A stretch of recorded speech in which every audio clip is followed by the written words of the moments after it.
ये वही जगह है, वही माइंस है जहां पर घटना घटी थी 27 दिसंबर 1975 को। ये वही लिफ्ट है जिससे मजदूर उस दिन नीचे गए होंगे, माइंस में गए होंगे, लेकिन बाहर नहीं आ पाए।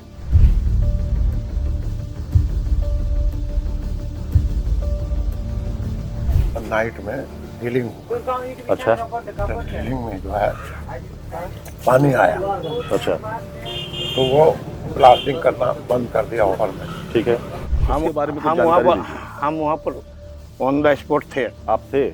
मेरा फादर एक्सपायर हुआ उससे। सर्वे गलत रिपोर्ट में जा रहा था। 1:35 में ये घटना तो घटा है। तो घटा है तो हल्ला हुआ। हाँ, ठीक है। हम तो वहीं पर थे। उस समय हम तो देखे वहाँ पर क्या स्थिति है। हमको अनुमान लग गया कि एक भी आदमी जीवित नहीं है। कि कहाँ पुरुलिया से भी जो है यहाँ से 60-65 किलोमीटर दूर है, वहाँ से भी साइकिल से आदमी आते थे। साइकिल से वहाँ से लोग आते हाँ, थे? रेगुलर अनाड़ा, पुरुलिया, आदरा। एक पानी का कैचमेंट एरिया जमाव जो था वो डीप माइन के ऊपर में काफ़ी था। उसमें करीबन अंदाज़न 15 करोड़ गैलन से ज़्यादा पानी होना चाहिए उसमें।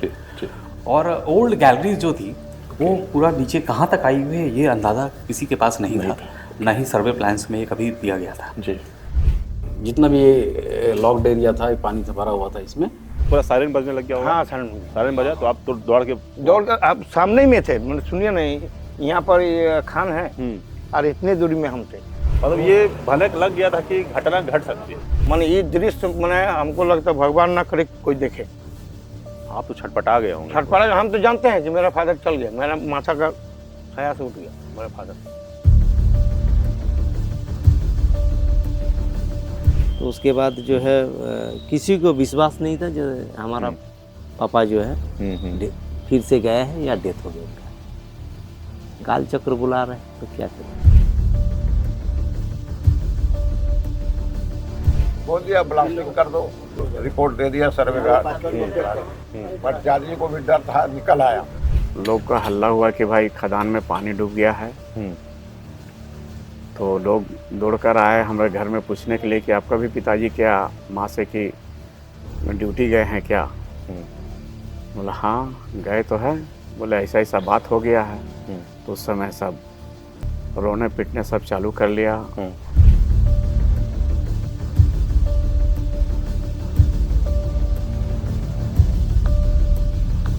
लेकिन जब हैंगवॉल साइड से गए तो गैलरी जो ऊपर से आ रही थी उसमें वो डायरेक्ट पंचर किया और जितना पानी वो था एक साथ खदान में वो रह गया। तो ब्लास्टिंग हुआ? हाँ, ब्लास्टिंग कर दिया। ब्लास्टिंग हुआ और उसके बाद वो बेड टाइम टूट गया। उसी के तुरंत बाद? हाँ, फौरन। बस खेलने कूदने का समय था और इस दुर्घटना में मेरे पिता का साया मेरा सर से छिना। वो चिल्लाने लगा, उसका माइंड क्रॉस कर गया। बोला और सभी लोग पड़ गए। थोड़ा भावुक हो गए, आप रो रहे हैं। हाँ, हमारा शिफ्ट था। हाँ। जब घर में खबर आई कि खान डूब गया, पानी भर गया, जी। तो मेरी माँ का तो जो स्थिति था काफ़ी भयानक था और काफ़ी रोने का चिल्लाने की आवाज़ जो हुई। शहीदों के मज़ारों पर लगेंगे हर बरस मेले। वतन पे मरने वालों का यही बाकी निशा होगा।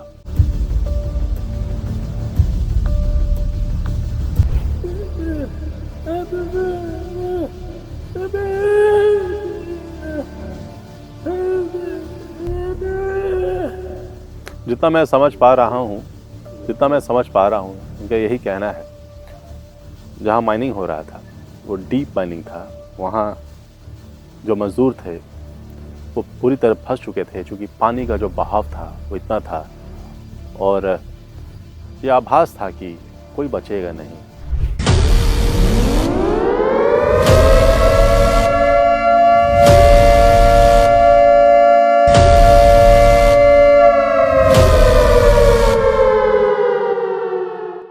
आप देख रहे हैं आजाद सिपाही।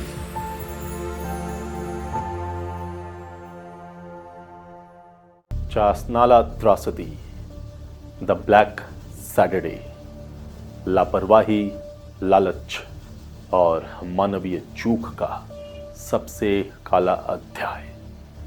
जब खदान में गया तो कोयला मजदूरों के प्रति सम्मान 100 गुना बढ़ गया। वे मुझे सैनिक से कम नहीं लग रहे थे, जो खुद को अंधेरे में झोंक देश को रोशन करते हैं। हर पल खतरे से घिरे रहने के बावजूद वह मुस्कुराता रहता है, डर और दर्द को किसी कोने में छुपा लेता है। एक कोयला मजदूर को आप तभी समझ सकते हैं जब आप उसके जीवन में झांकेंगे। जब कोई मजदूर खदान के भीतर जाता है तो उसे पता नहीं होता कि वह उस शिफ्ट में खदान से सुरक्षित बाहर निकल पाएगा या नहीं। उसके आसपास हर वक्त खतरा मुंह बाए खड़ा रहता है। साधन और टेक्नोलॉजी उस खतरे को कम जरूर कर सकते हैं या फिर चेता सकते हैं, लेकिन खतरा पूरी तरीके से खत्म नहीं कर सकते। कोयला खदान की एक विशेषता है, वह खतरे का संकेत जरूर देती है। जो पहचान लेता है वह सुरक्षित बच जाता है, और जो उसे नजरअंदाज कर देता है तो फिर चासनाला जैसी त्रासदी होती है।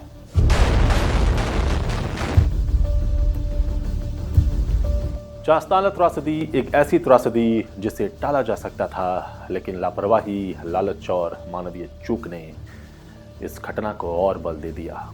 ये चासनाला कोलियरी का एक पिक्टोरियल व्यू है, जिसमें हम लोग देखिए धनबाद रांची, धनबाद सिंदरी रोड है। इस रोड से यहाँ तक आए, यहाँ से इस लाइन होते हुए देखिए हम लोग के बीटीसी का जीबीटीसी जो ट्रेनिंग सेंटर है उससे मुड़ के फिर इस रूट से हम लोग अभी प्रेजेंटली हम लोग ये देखिए ये मॉडल रूम में एजेंट ऑफिस जो है, ये एजेंट ऑफिस के पास हम लोग हैं अभी। बिल्कुल। अब चासनाला में अभी 3 माइंस हम लोग को था जी। एक डीप माइंस अंडरग्राउंड, एक अपर सिम अंडरग्राउंड और एक ओपन कास्ट। राइट। तो प्रेजेंटली अभी डीप माइंस भी हम लोग का बंद है जी। ओनली इन ऑपरेशन, अभी अपर सिम में ऑपरेशन चल रही है। जी। तो फिलहाल अभी हम लोग का प्रोडक्शन इसी जो इंक्लाइन माइंस है, ये डीप माइंस है, Okay, मतलब ये साफ्ट वर्टिकल है, सीधे जाती है। बिल्कुल। ये सर, ये incline वही shaft माइन है जहाँ जो जिसमें घटना हम लोग हुई। इनंडेशन हुआ था। धनबाद स्थित चासनाला खदान Indian iron and steel company इसको की थी। इसको ने 1950 में चासनाला माइंस को लिया था। यहाँ से उत्तम श्रेणी का कोयला निकाला जाता था। वैसे चासनाला कोयलरी में काम राष्ट्रीयकरण से पहले से चल रहा था। इसकी शुरुआत 1938 में भूमिगत खनन के लिए हुई थी। 1950 के दशक के उत्तरार्ध में इसको प्रबंधन ने चासनाला कोयलरी की संपत्ति का अधिग्रहण किया और जलभर्ती पुरानी खदानों से पर्याप्त सुरक्षा अवरोध छोड़ते हुए संपत्ति के कुंवारी वर्जिन भाग से कोयला निकासी का प्रस्ताव स्वीकृत किया गया। प्रारंभिक अन्वेषण वर्ग 1959 से 62 के दौरान लंदन की इंटरनेशनल कंस्ट्रक्शन कंपनी लिमिटेड द्वारा किया गया। डीप माइन में शाफ्ट सिंकिंग का कार्य वर्ष 1965 में प्रारंभ हुआ तथा 1969 में पूर्ण हुआ।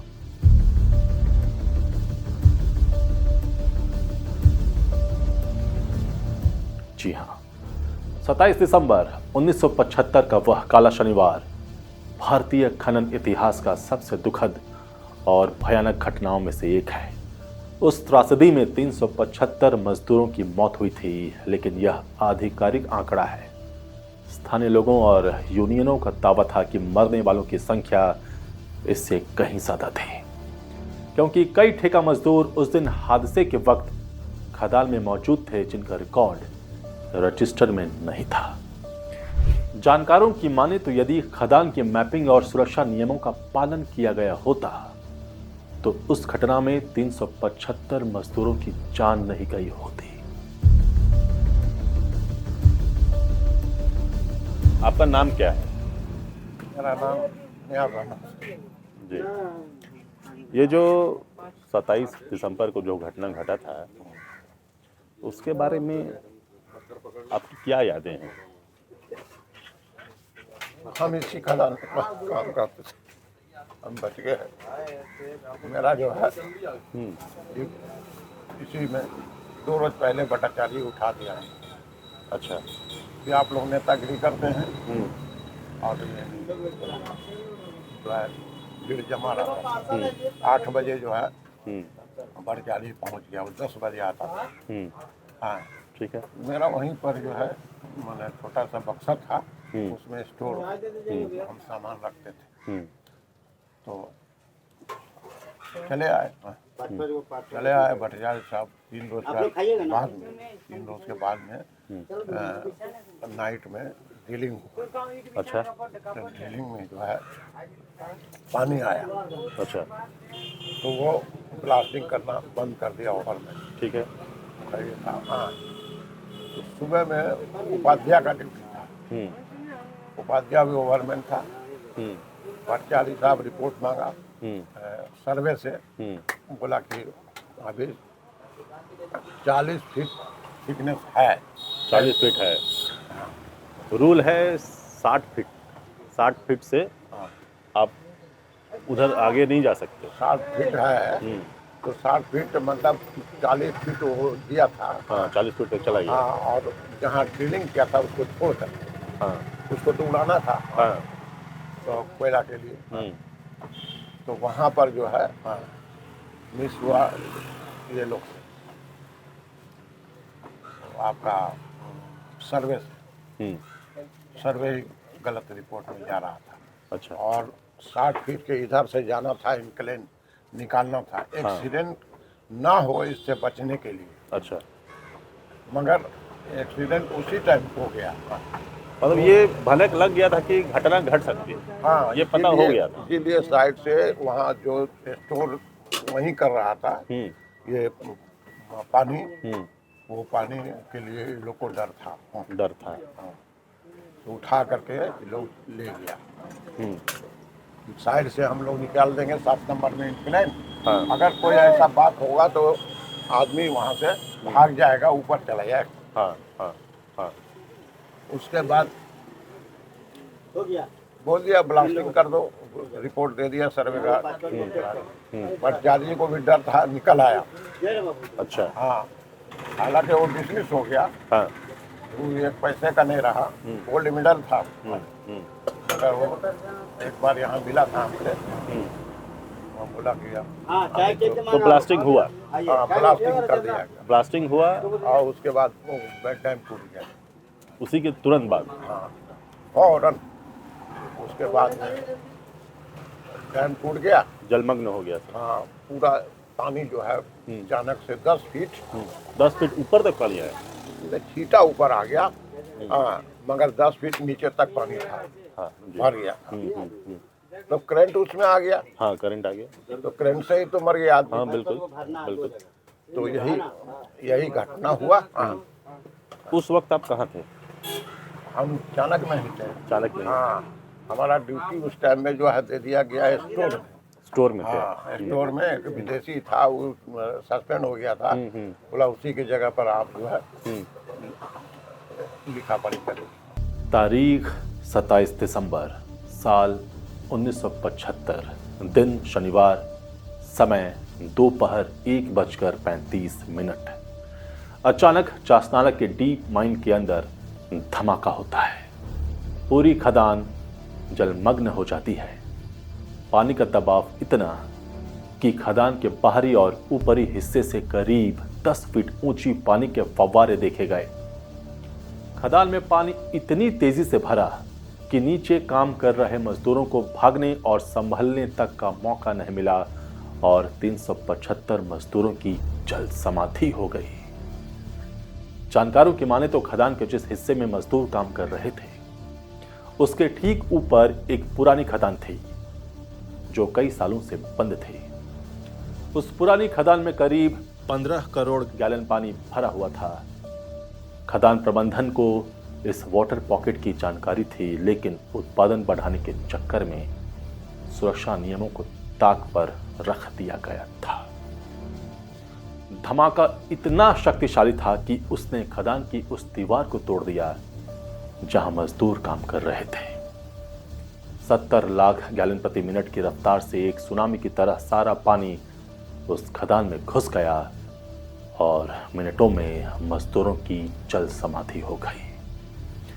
चश्मदीदों की माने तो खदान में पानी करीब 10 फीट ऊंचाई तक भरा था। घटना घटते ही सायरन बजना शुरू हुआ। चारों ओर अफरा तफरी का माहौल, सब चिल्लाने लगे, शोर मचाने लगे, खदान की ओर भागे, कहने लगे पानी निकालो, पानी निकालो। बचाव कार्य शुरू हुआ, लेकिन स्थिति बहुत खराब थी।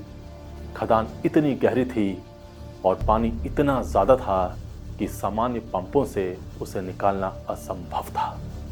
फिलहाल हम लोग चासनाला में हैं और कल्याणी मंदिर के पास हैं। अभी मंदिर के पास हमें पंडित जी मिले। आपका नाम क्या हुआ पंडित जी? सुबोध ओझा। सुबोध ओझा। ये ओझा बस्ती है। हाँ। और पंडित जी ये मंदिर कितना पुराना है?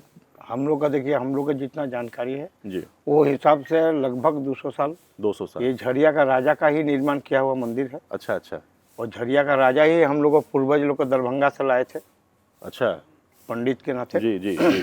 तो उसी समय से पूजा पाठ हम लोग को दिया था। जी। और ये चासनाला मौजा जो है ये दान पर दिया था पंडित जी लोग को। जी जी तो चासनाला कोलियरी भी जो है जी हम लोग का यही जमीन पर बसा हुआ था। जी। अब धीरे धीरे तो कोलियरी हो गया, प्रोजेक्ट हो गया, बिल्कुल। जमीन जगह सब तो चल गया। जी जी सब नौकरी में, व्यवसाय में हम लोग सब भी हैं। और क्या जी जी। यही है, लेकिन है आदि प्राचीन मंदिर है। हाँ हाँ, प्राचीन मंदिर। प्राचीन मंदिर है जी और इन्हीं का कृपा से ये आज इतना बड़ा एरिया चल रहा है। जी। सारा एक घटना का जिक्र करेंगे जो चासनाला के घर घर में हर कोई उस घटना से लगभग प्रभावित है। चासनाला, हाँ एकदम एकदम। 27 दिसंबर 1975 दिन 1:35 की 1:35 की घटना। हम उसके बारे में कुछ हम जानकारी दीजिए। हम वहाँ पर ऑन द स्पॉट थे। आप थे? मेरा फादर एक्सपायर हुआ उसमें। अच्छा। मेरा फादर भी उसी में एक्सपायर अंदर हुआ। में थे? हाँ। हम आपका उम्र कितना था उस समय? हम 14 साल। 14 साल के थे आप। तो थोड़ा घटना के बारे में बताइएगा। घटना के बारे में देखिए, हम तो मेरे फादर को माने मॉर्निंग का नाश्ता पहुंचाने गए थे। ठीक है। हमसे बात भी हुआ था, नाश्ता भी दिए थे। और हम कोलियरी में घूम रहे थे। अच्छा ठीक है। कोलियरी में घूम रहे थे। हाँ ठीक है। और उसी दरमियान में लगभग 1:30 बजे माने 1:35 में ये घटना तो घटा है। तो घटा है तो हल्ला हुआ। हाँ ठीक है। हम तो वहीं पर थे। उस समय हम तो देखे वहाँ पर क्या स्थिति है। हमको अनुमान लग गया कि एक भी आदमी जीवित नहीं है। अच्छा। अब सोचिए कि 2000 फीट नीचे से पानी ऊपर फेंक दिया है। पानी ऊपर की ओर आ रहा था? ऊपर की ओर आ रहा था पूरा। सुनिए ना, उतना बड़ा स्किप को बैंड कर दिया था। माने पानी का करंट क्या था। हाँ। लोहा का स्किप उतना बड़ा, इसको बैंड कर दिया गया। बैंड कर दिया, समझे ना। उस स्किप को काट के जब ऊपर उठाया गया, उसमें भी एक बॉडी रिकवरी हुआ था। एक बॉडी रिकवर हुआ था उस दिन? हाँ, उस दिन नहीं, बाद में। हाँ, जब जनवरी में जो रिकवरी, तो आपको रशियन पंप आया, उसके बाद पंप से पानी उनका मराने का किया। बॉडी तो देखिए 375 बॉडी रिकवरी हुआ था। उसका टोकन नंबर के हिसाब से, बत्ती के पीछे जो टोकन नंबर रहता है, बिल्कुल वो टोकन नंबर के हिसाब से हुआ। रजिस्टर में उस दिन 375 लोगों का देखिए लिस्ट बना था। लिस्ट हिसाब से कुछ कॉन्ट्रैक्टर लेबर तो मर गया है। हाँ, बिल्कुल, वो लोग का पता नहीं चला। बिल्कुल बिल्कुल। लेकिन मरा था ज्यादा मरा। लेकिन 375 का रजिस्टर हुआ है। आधिकारिक, हाँ, जो बस आधिकारिक जो है रजिस्टर्ड हुआ है 375 का। उस समय सबको सर्विस भी दिया गया था। हाँ, सर्विस दिया गया था। सबको सर्विस दिया गया था। बिल्कुल बिल्कुल। वो हमारे धनबाद उपायुक्त महोदय सक्सेना साहब थे। जी जी। वही सब का ही में सबको नौकरी दिया गया था। जो परिजन लोग थे, हाँ, उनको परिजन मिला था। शायद वो तो बहुत कुछ मिला था। हाँ हाँ बिल्कुल। लेकिन बस जिसका नुकसान हुआ, नुकसान हुआ। नुकसान तो बहुत ज्यादा हुआ, बहुत ज्यादा नुकसान हुआ। कभी भरपाई नहीं ना, इसका भरपाई तो कभी होने थोड़ा मैं। और जैसे आपको पता चला, जो बोल रहे 1:35 1:35, ठीक है, आप वहीं पे थे, तो आपको जब पता चला कि ऐसी घटना हो, पूरा सायरन बजने लग गया होगा? हाँ, सायरन बजा, तो आप तो दौड़ के आप सामने ही में थे। सुनिए नहीं, यहाँ पर ये खान है और इतने दूरी में हम थे। अच्छा अच्छा।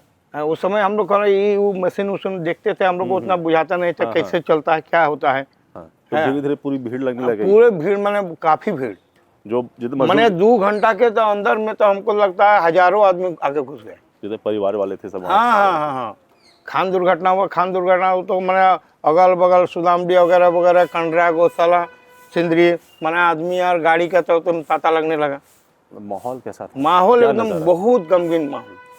माने ये दृश्य मैंने हमको लगता है भगवान ना करे कोई देखे। आप तो छटपटा गए होंगे। छटपटा, हम तो जानते हैं कि मेरा फादर चल गया, मेरा माथा का साया से उठ गया मेरा फादर। पानी देख के ही हमको लगा कि और इसमें एक भी आदमी जीवित नहीं है। हम लोग देखे थे स्पॉट, आंख भर गई है इनकी। और तो मैंने क्या बताया जाए, अब जो नुकसान सो तो नुकसान। उस स्थिति से निपटने के लिए ना तो तैयारी थी, ना ही संसाधन थे, और ना ही आधुनिक उपकरण। वहां पर मौजूद एक मैनेजर साहब को स्थिति का अंदाजा हो गया था। वह बदहवास हो गए, इधर उधर भागने लगे, चिल्लाने लगे, all are finish, all are finish, all are finish, सब मर गए, सब मर गए। हादसे की खबर फैलते ही हड़कंप मच गया। जैसे ही इस घटना के बारे में मजदूरों के परिजनों को पता चला, हजारों की संख्या में परिजन जो जिस अवस्था में थे, रोते बिलखते भागे, खदान के मुहाने पर जमा हो गए। लेकिन स्थिति इतनी भयावह थी कि स्थानीय प्रशासन के पास इसे संभालने के साधन नहीं थे। स्टोर में ड्यूटी करने वाले चश्मदीद बताते हैं कि एक रात पहले खदान में ड्रिलिंग हुई थी। ड्रिलिंग के साथ पानी भी आ गया था। फिर उस रात ब्लास्टिंग को रोका गया, लेकिन जब मॉर्निंग शिफ्ट हुई तो गलत सर्वे रिपोर्ट सामने थी। फिर ब्लास्टिंग हुई और उसके बाद कोई नहीं बचा।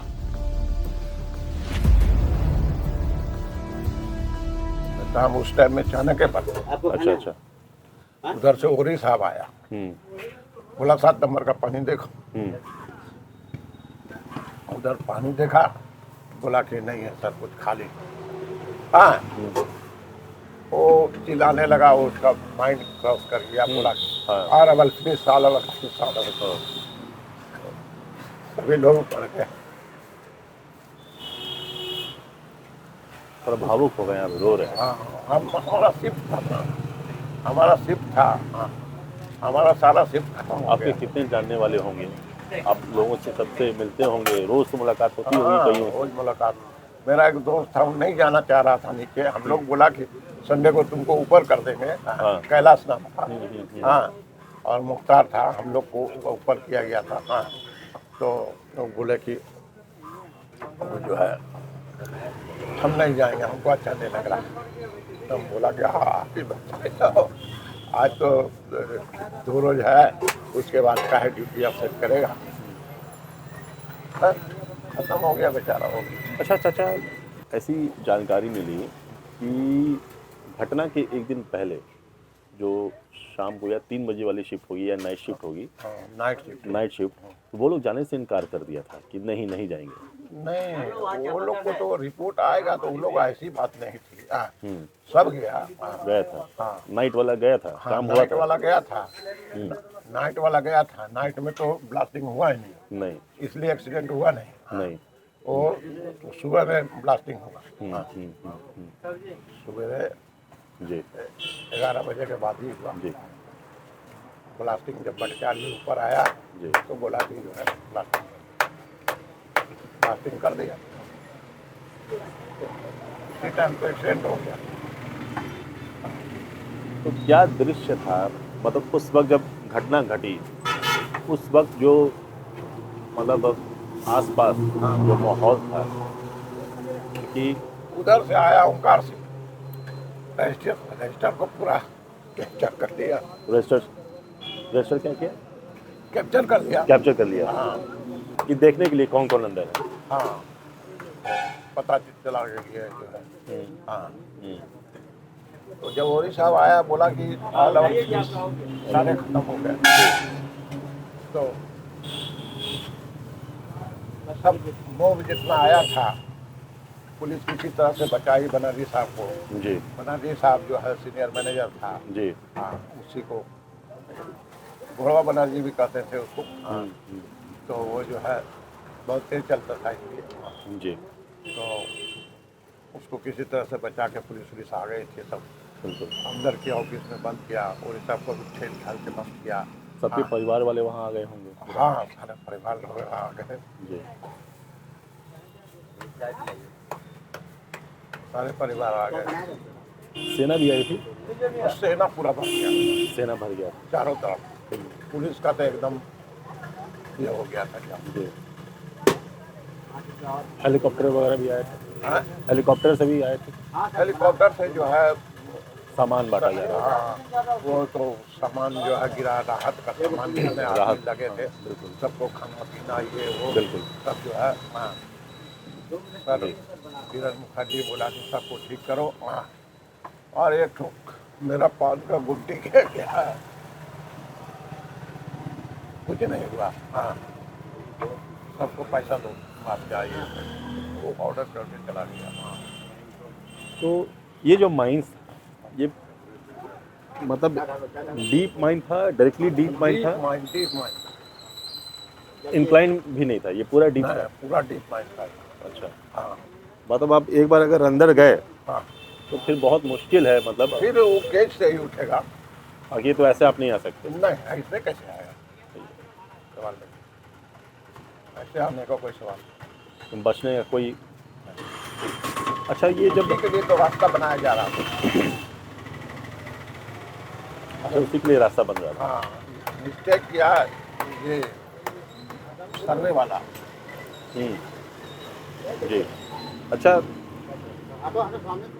ये जब पूरा जलमग्न हो गया तो जो बॉडी थी अंदर वो तुरंत तो निकल नहीं पाई होगी।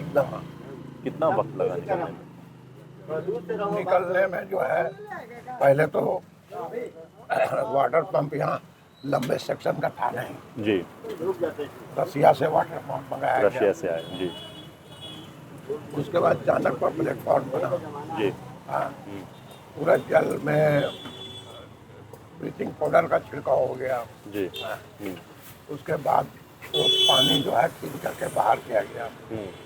10-15 दिन लगा पानी को खींचने में। हाँ, जी जी। खींच करके क्वाली में डाला पानी। हाँ, और उसके बाद जो है तब आदमी जो है सेफ्टी के साथ आदमी जाने लगा। जी। ऑक्सीजन लेकर। बिल्कुल। हाँ, तो ऑक्सीजन लेकर के गया तो बॉडी निकलने लगा। जी तो सामने वाला बॉडी जो था वो तो पहले निकला।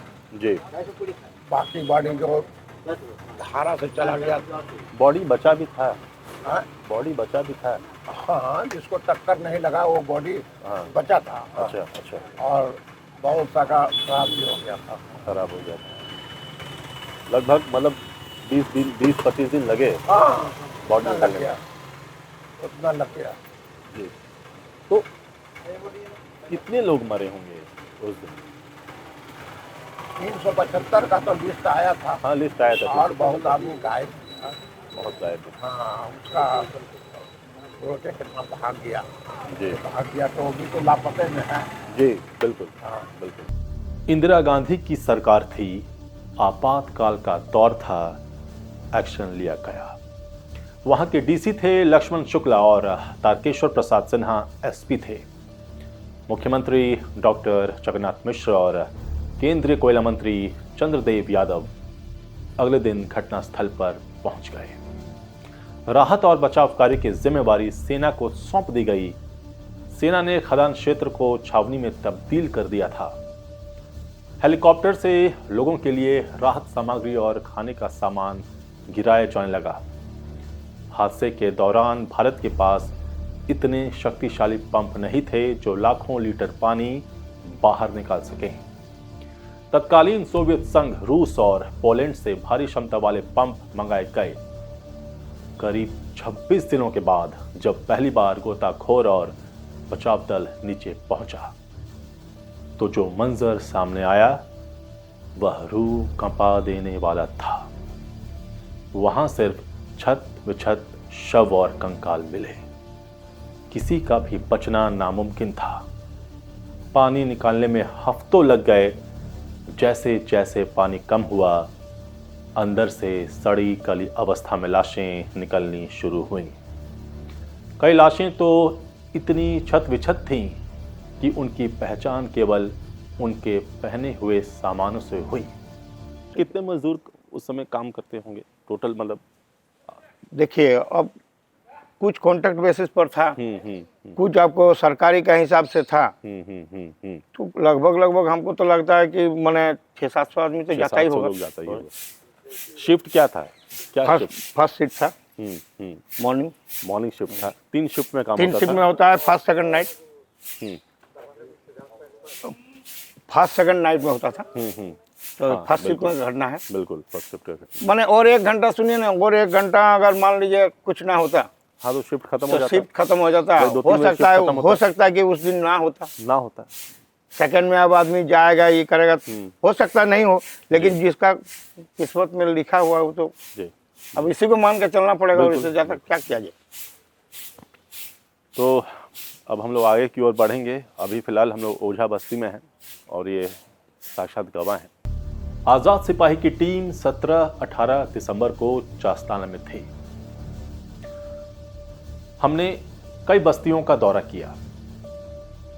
सबसे पहले तो सेल के अधिकारियों से मुलाकात हुई।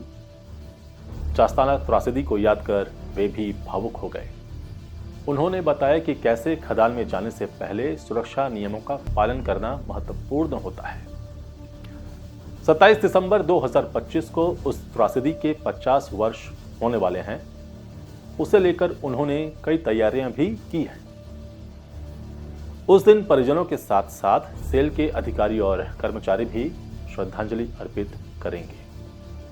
मेरे साथ हैं DGM mining and agent Chasnala Deepak Kumar ji. Chasnala त्रासदी के 50 वर्ष होने जा रहे हैं। इस त्रासदी में करीब 375 मजदूरों की जान गई थी।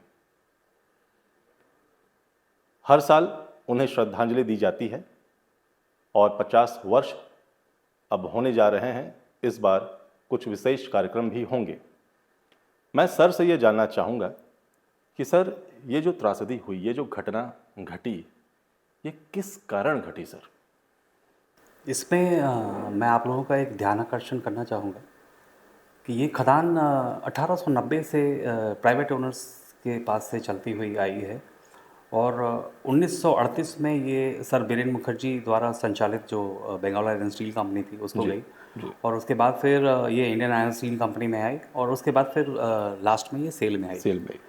तो ये तो हुआ कि हस्तांतरण की स्थिति हुई।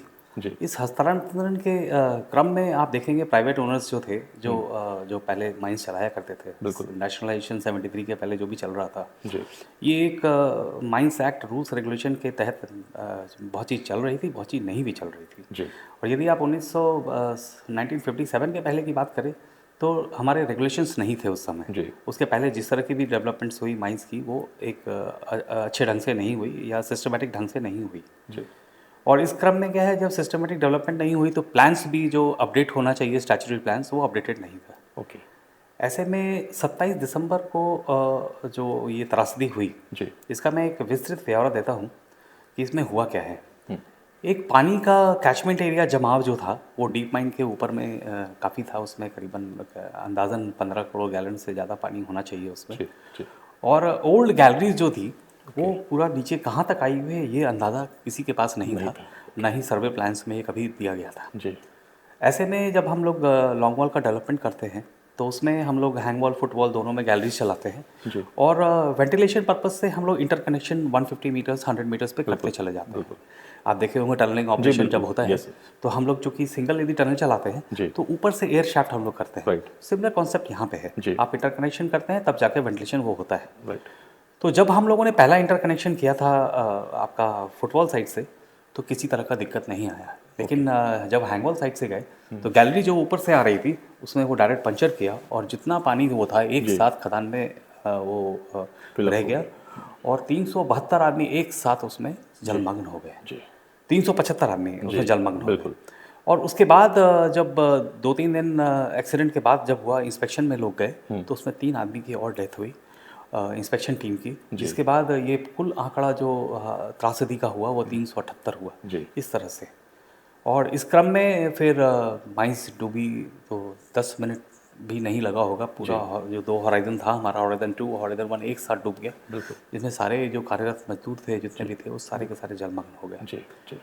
और इस प्रक्रिया में इंस्पेक्शन हुआ, फिर बहुत सारी चीज़ें हुई, फिर वर्ल्ड बैंक प्रोजेक्ट के तहत फिर हम लोग इंडियन गवर्नमेंट के द्वारा रशियन गवर्नमेंट को कांटेक्ट किया गया और वहाँ से एक टेक्निकल टीम आई जो स्टडी की कैप्सूल्स बना के रेस्क्यू करने का, लेकिन कोई भी आदमी बचा नहीं था इस क्रम में। बिल्कुल बिल्कुल।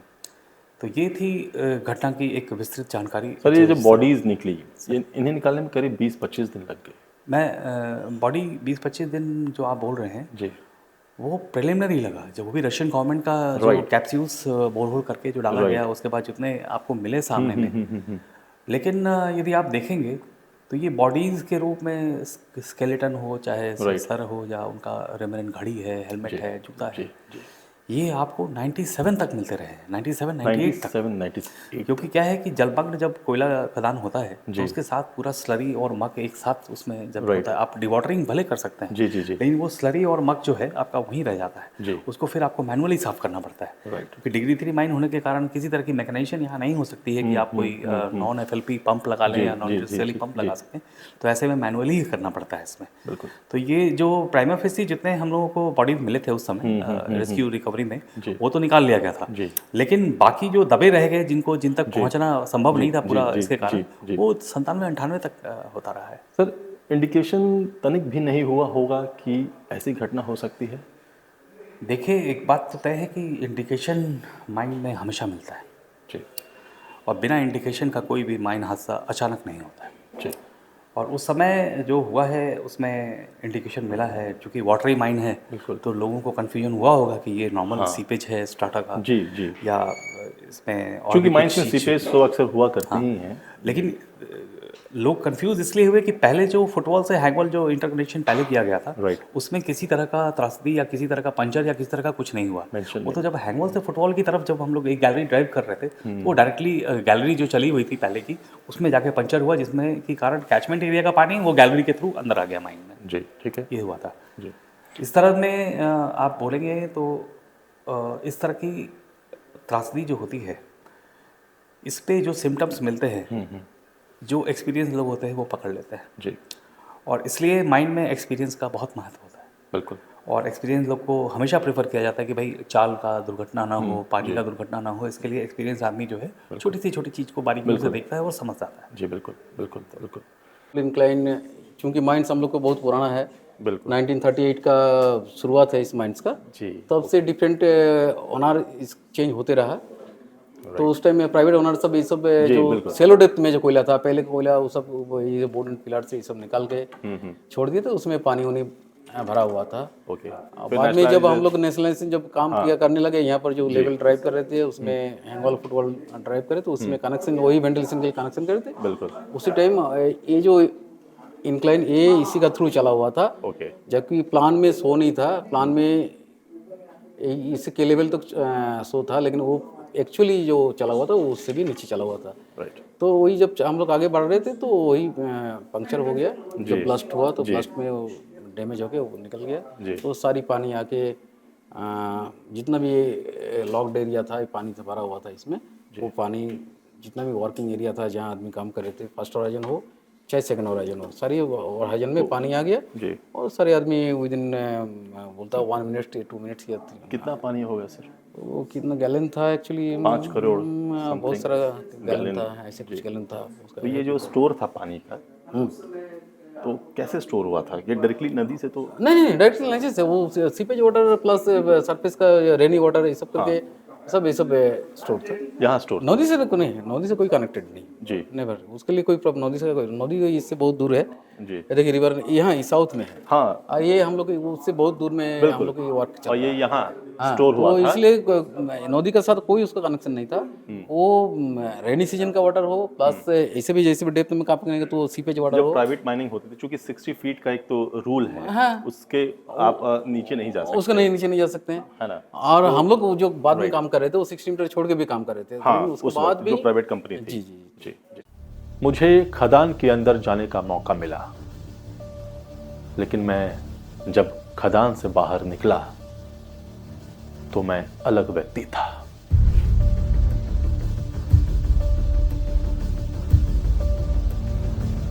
आजाद सिपाही के 4 सदस्यों को खदान में जाने का मौका मिला। सबसे पहले सुरक्षा को देखते हुए मोबाइल और अन्य गैजेट्स जमा कर लिए गए। चूंकि जिस माइंस में हमें जाना था वह हाईली सेंसिटिव माइंस था, यूं कहें खतरनाक माइंस था, जिसे टेक्निकल टर्म में डिग्री 3 गैसी माइंस कहा जाता है। मीथेन और अन्य प्रकार के गैस रिसाव का खतरा हर पल बना रहता है।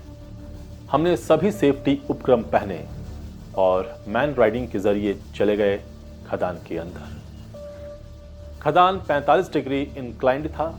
जैसे जैसे खदान के अंदर जा रहे थे अंधेरा छाने लगा। हमने कैप लैंप ऑन किया, जिसके सहारे हम माइंस के अंदर देख पा रहे थे। मैन राइडिंग ट्रॉली एक प्लेटफॉर्म तक गई और हम वहां से उतर गए। फिर पैदल ही माइंस के अंदर दौरा किया। हमारे साथ सेल के 2 और अधिकारी थे जो हमें माइंस की सेफ्टी से अवगत करा रहे थे। आधुनिक उपकरणों के बारे में जानकारी दी गई।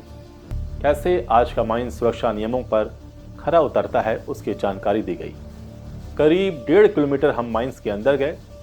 दृश्य ऐसा कि मानो पाताल लोक में पहुंच चुके हों। मैं उस घटना को अपने अंदर महसूस कर रहा था। यह वह खदान नहीं था जिसमें त्रासदी हुई थी, लेकिन समझ सकता था कि उस दिन क्या हुआ होगा, किस परिस्थिति में मजदूर फंसे होंगे। रोमांच से भरा अनुभव था। जब मैं खदान से बाहर आया तब मैं एक अलग इंसान था। खदान के बाहर दूसरे शिफ्ट के मजदूर अंदर जाने की तैयारी में थे। अब मेरा सम्मान उन मजदूरों के लिए कई गुना बढ़ चुका था। मैं बस उन मजदूरों को देख रहा था। वे मुझे किसी सैनिक से कम नहीं लग रहे थे। एक मजदूर देश को रोशन करने के लिए कैसे अपना जीवन अंधकार को अर्पित कर देता है, उससे पहचान हुई। चासनाला त्रासदी के 50 वर्ष होने जा रहे हैं। मैं उसी स्थान पर हूं जहां यह त्रासदी हुई थी। यह वही स्थान है जो गवाही दे रहा है उन मजदूरों की जो देश को रोशन करने के लिए शहीद हो गए। ये वही जगह है, वही माइंस है जहां पर घटना घटी थी 27 दिसंबर 1975 को। ये वही लिफ्ट है जिससे मजदूर उस दिन नीचे गए होंगे, माइंस में गए होंगे, लेकिन बाहर नहीं आ पाए।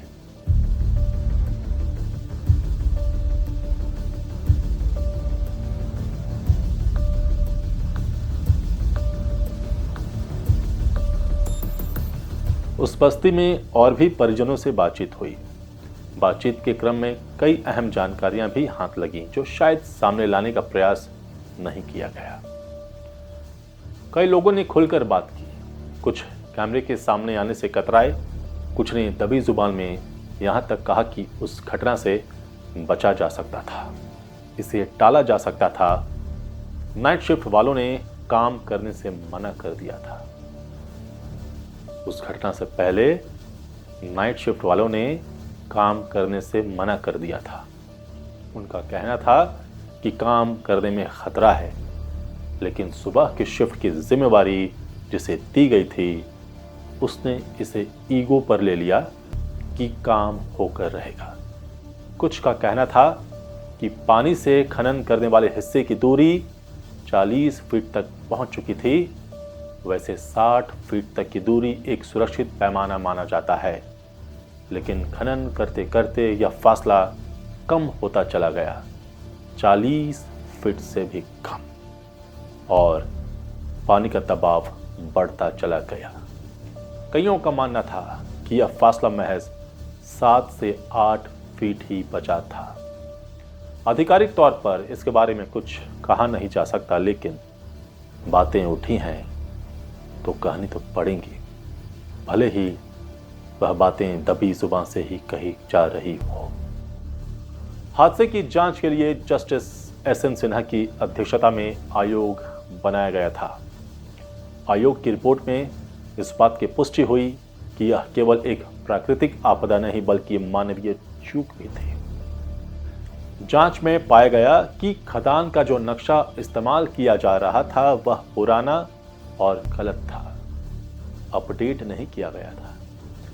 खदान प्रबंधन को यह अंदाजा ही नहीं था कि वे पुरानी खदान जिसमें पानी भरा था कि इतने करीब पहुंच चुके हैं।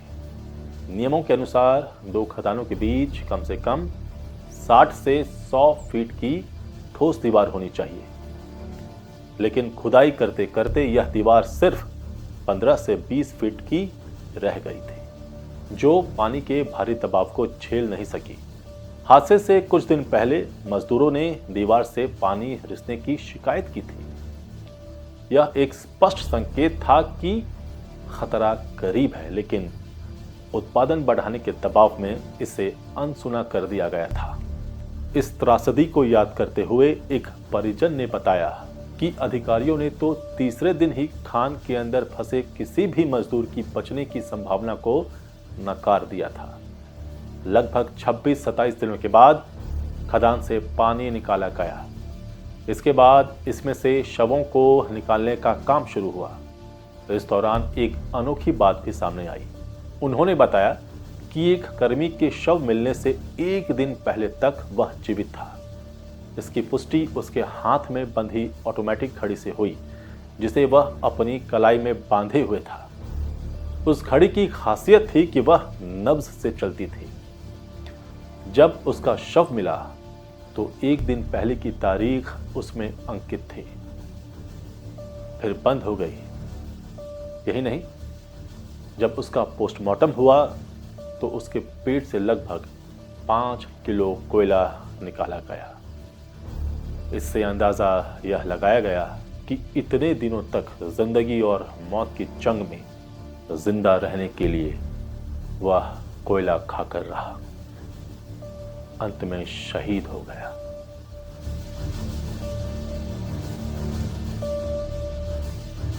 हमारे साथ हैं आरपी सिंह जी, जो चास नाला त्रासदी के चश्मदीद हैं। चास नाला त्रासदी, जिसमें 375 मजदूर उनकी जल समाधि हो गई थी। सर, मैं ये जानना चाहूँगा, जिस वक्त ये घटना हुई, सर आप किस पद पर थे? टाइम कीपर थे। जी, टाइम कीपर थे। क्या पद? तो सर इसमें आपका कार्य क्या था सर? अटेंडेंस बनाना। अटेंडेंस बनाना। तो सर ये कितने बजे घटना घटी थी सर? 1:27 शायद। 1:27। जी। कितने मजदूर अंदर होंगे सर? 375। 375 मजदूर अंदर होंगे। सर अब मैं ये जानना चाहूँगा कि उस वक्त का नज़ारा क्या था और क्या अफरा तफरी का बिल्कुल माहौल होगा, तो सर वो दृश्य हमें एक्चुअली हमारा ड्यूटी था 3 बजे से 11 बजे तक। जी। जब हम ड्यूटी पे आए तो अफरा तफरी मचा हुआ था पूरा, हो हल्ला हो रहा था। तो पता किए क्या बात है, तो इसी बात है। 375 आदमी जो फर्स्ट पाली में गए थे वो नीचे ही रह गए, पानी से डूब गया माइंस। जी जी। तो ये सर लोग जिनसे मैंने बात की, उनका कहना है कि पानी पूरा ऊपर तक आ गया था, माइंस के ऊपर तक पानी आया था। नहीं, ऊपर तक पानी नहीं आया था। ऊपर तक नहीं आया था पानी, वो लगता है कि 100-150 फीट नीचे तक था। जी। अच्छा, जब प्रेशर मारा होगा तो उस वक्त हो सकता हाँ, आया हो। छलांग मारा होगा, लेकिन जी जी लेकिन पानी ऊपर तक नहीं आया। जी। तो सर जो ये 375 मजदूर उसमें फंसे थे, तो सर उस वक्त क्या तैयारी थी कि उन्हें निकाला जाए, किस तरीके से तैयारी थी सर? उस टाइम तो तैयारी कुछ थी नहीं, तैयारी तो बाद में न हुआ सर, हाँ तैयारी तो बाद में हुआ। जी बाद में हुआ वो तो डिपार्टमेंट बताएगा, हम कैसे बताएंगे। जी हम तो टाइम के ऊपर थे, सिर्फ हाजिरी बनाना मेरा काम था, जी। वो भी सेकंड पाली में, पुष्प पाली में नहीं। सेकंड पाली में आपका हाँ हाँ, ये फर्स्ट पाली में घटना हुआ। घटना हुआ? तो ये घटना जब हुआ तो आप वहाँ थे, मौजूद नहीं थे? नहीं नहीं, हम बाद में आए? बाद में आए, 3 बजे आए। तो उसके बाद का दृश्य क्या था सर? मतलब पूरा भीड़ लगा हुआ था, हो हल्ला हो रहा था जी, जी, लोग जुट रहे थे, चिल्ला रहे थे, परिजन सब आए थे। परिजन लोग आए, चिल्ला रहे हैं, रो रहा है, पीट रहा है लोग, यही सब था। पर उसके बाद जो ये घटना घटी, जब बॉडीज निकाला जा रहा था, तो सर कि कितने दिन लगे बॉडीज निकालने में? क्या व्यवस्था की गई थी सर? पहले तो डिवाटरिंग हुआ, पानी सुखाने का काम हुआ, जी, तो हमको लगता है कि ऑलमोस्ट 2-3 महीना चला, 3 2 महीना चला लगता है, 2 जी महीना। जी 2 महीने के बाद बॉडी निकलना शुरू हुआ। हम्म, बॉडी निकलते गया, लोगों को जिसका परिवार था बाइक से अनाउंस हुआ, हम्म। उसको हैंड ओवर होते गया। बॉडी की हालत क्या थी? जो बॉडीज निकल रहे थे जी, उस वक्त उस बॉडीज की कंडीशन क्या थी? बॉडी ठीक नहीं था, गलते जा रहा था, हम्म। यही है। सर कई लोगों का कहना है कि कुछ बॉडीज़ जो मिली, मतलब जब पोस्टमार्टम हुआ तो कोयला निकला, कि कोयला खाकर जीवित रहे उस दिन। कुछ लोगों का कहना है ये, वो हम लोग नहीं ये बता जानकारी सकते। आपको नहीं? अटेंडेंस आप जो रजिस्टर मेंटेन करते थे, जी, तो वो लोग भागे होंगे देखने की कौन कौन है? वो तो फर्स्ट बार हमको आने के पहले हो गया वो घटना। हो गया घटना, हो गया। ठीक है, हम तो सेकंड पाली में आए थे, फिर रजिस्टर कहाँ मिलेगा, बिल्कुल बिल्कुल, फिर सही रजिस्टर बात कहाँ है। मिलेगा, रजिस्टर तो मिला नहीं। फिर सही बात है। रजिस्टर मैनेजमेंट के पास चला गया, हाँ जैसा कि हम जानते थे, जी तो हम लोग आके देखे, दृश्य देखे सिर्फ, जी यही तो है। जी। तो जो पहले दिन का जो दृश्य था, जी, पूरी सेना वहाँ आ गई थी सर, क्या क्या हुआ था सर? सेना दूसरा दिन से आया शुरू हुआ। दूसरा दिन से आना शुरू हुआ सर। तो ये जो परिजन थे, तो वो रोज आस में आते थे कि आज जो है उनके जो सगे हैं वो? हाँ, परिजन तो आते थे, दिन भर रहते थे लोग, रातों में रहता था, रोना पीटना चालू था, क्या हुआ नहीं हुआ, जी जानकारी लेने के लिए। जी। तो वही कितने दिन तक परिजन आते रहे उम्मीद में कि आज शायद निकल जाए? नहीं, बराबर बराबर। बराबर बराबर। जिसका परिवार नीचे गया वो डेली लोग आता था, डेली जाता था। मतलब ये मैसेज चला गया था कि अब नीचे कोई बचा नहीं, ये मैसेज मतलब लोगों को मिल चुका था। ये कुछ उम्मीद दिन के बाद मिला। जी 2-4-5 दिन बीत गया तो मालूम हुआ कि अब कोई बचा नहीं। मेरे साथ हैं सुरेश दास जी। हम इनसे जानेंगे क्यों ये घटना घटी, और ये जब घटना घटी तो उस वक्त क्या माहौल था, और इस घटना के बाद क्या क्रांतिकारी कदम उठाए गए इंडियन माइनिंग के लिए। सर आज़ाद सिपाही में बहुत बहुत स्वागत है। नमस्कार सर। सर सर थोड़ा सा आप विस्तृत परिचय अपना दे दें सर। मैं मेरा नाम सुरेश दास हुआ जी सर। और मैं प्रशासनिक विभाग में कार्यरत हूँ अभी जी। और इस घटना के बारे में बड़ा ही दुखद और मर्माहत स्थिति थी उस समय 1975 में। जी मेरी उम्र उस समय 7 वर्ष की रही थी। जी बस खेलने कूदने का समय था जी। और इस दुर्घटना में मेरे पिता का साया मेरा सर से छिना। अच्छा। तो उस समय मुझे मालूम ज़्यादा नहीं था, लेकिन फिर भी जो मेरे मानस पटल में जो छवि जी दबी रह गई उसी के बारे में मैं कुछ कहना चाहूँगा। जी। दोपहर का समय था, हम लोग सब परिवार अपने घर में थे और 1:37 में ये दुर्घटना का, तो उस दौरान जब घर में खबर आई कि खान डूब गया, पानी भर गया, जी। तो मेरी माँ का तो जो स्थिति था काफ़ी भयानक था और काफ़ी रोने का चिल्लाने की आवाज़ जो हुई।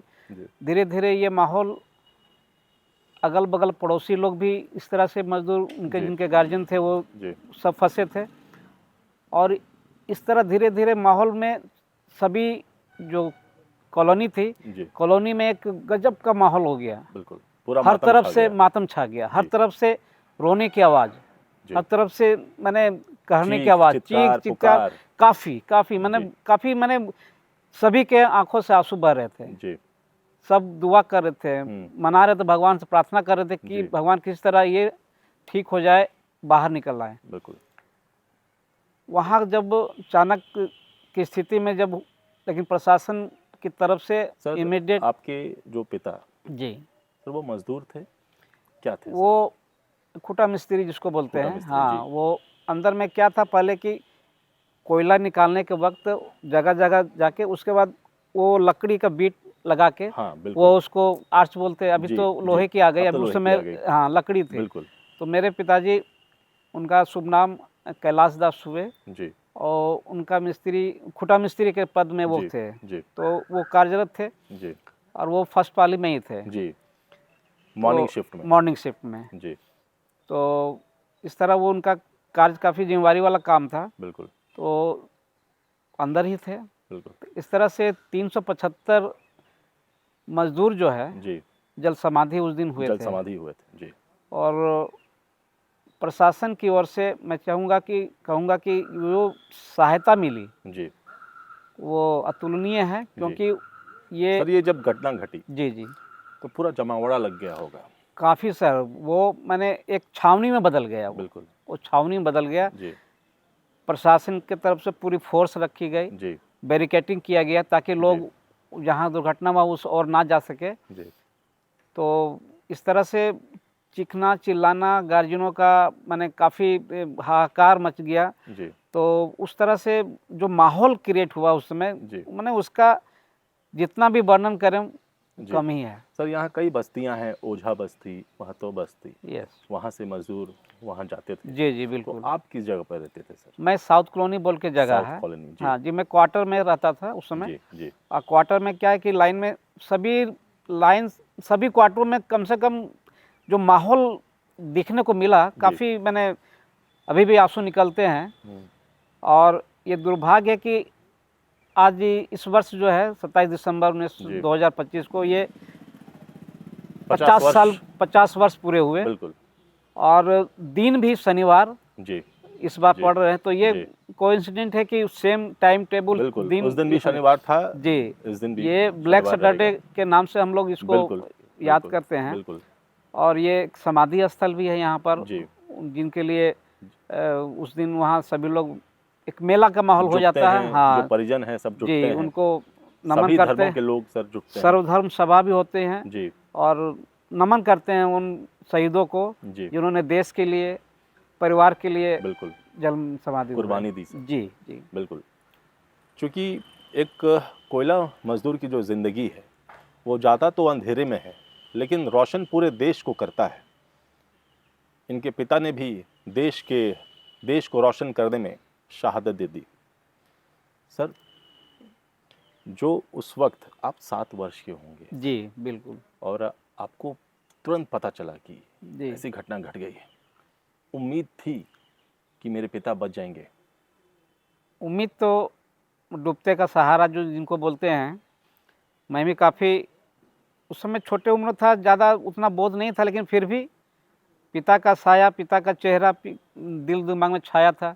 जी। क्या होगा इसकी कल्पना तो मैं नहीं कर पा रहा था। जी। ये सुनने को जरूर मिला कि दूसरे देश से, एशिया से पानी निकालने के लिए मशीन आया, जी, रशिया से। जी। उसके बाद काफ़ी मैंने, हमारे यहाँ जो तत्कालीन जो डीसी सर थे जी। वो काफ़ी हेल्पफुल थे, जी। डोर टू डोर जाके कैंपेन किए, जी। जी। लोगों को समझाया, ढाढ़स बंधाया, जी। ताकि जी। कुछ माहौल ठीक हो। जी। और क्या समस्याएं हैं, क्या क्या समस्या है उससे अवगत हुए। जी। बहुतों का तो इस तरह का था कि शादी के 2-3 साल ही हुए थे, जी। ऐसे ऐसे भी यंग गए थे, तो ये काफ़ी दिल को झकझोर देने वाला स्थिति था। जी। और उसके बाद मैनेजमेंट साइड से भी काफ़ी अच्छा हेल्प मिला, जी। लोगों को पूरी तरह से मतलब मदद की। आश्रितों को नौकरी भी मिली। उसके बाद हाँ, उसके बाद फिर जब बॉडी, हमको लगता है कि 10-15 दिन के बाद फिर जी। वो निकलने लगा, बिल्कुल। स्थिति जी। मतलब छत बिछत जिसको बोल सकते हैं, उस बिल्कुल, स्थिति में बिल्कुल। पानी से डूबा हुआ, कोयला खा के कुछ दिन लोग जिंदा रहे। ये जी। बहुत बड़ी ये स्थिति मतलब भयानक थी। तो उसे स्थिति को देखते हमको याद है कि मेरे पिता का शव जो था वो कोई ऊंचे स्थान पे थे। अच्छा, हाँ, और उनके बाल उड़ चुके थे अच्छा।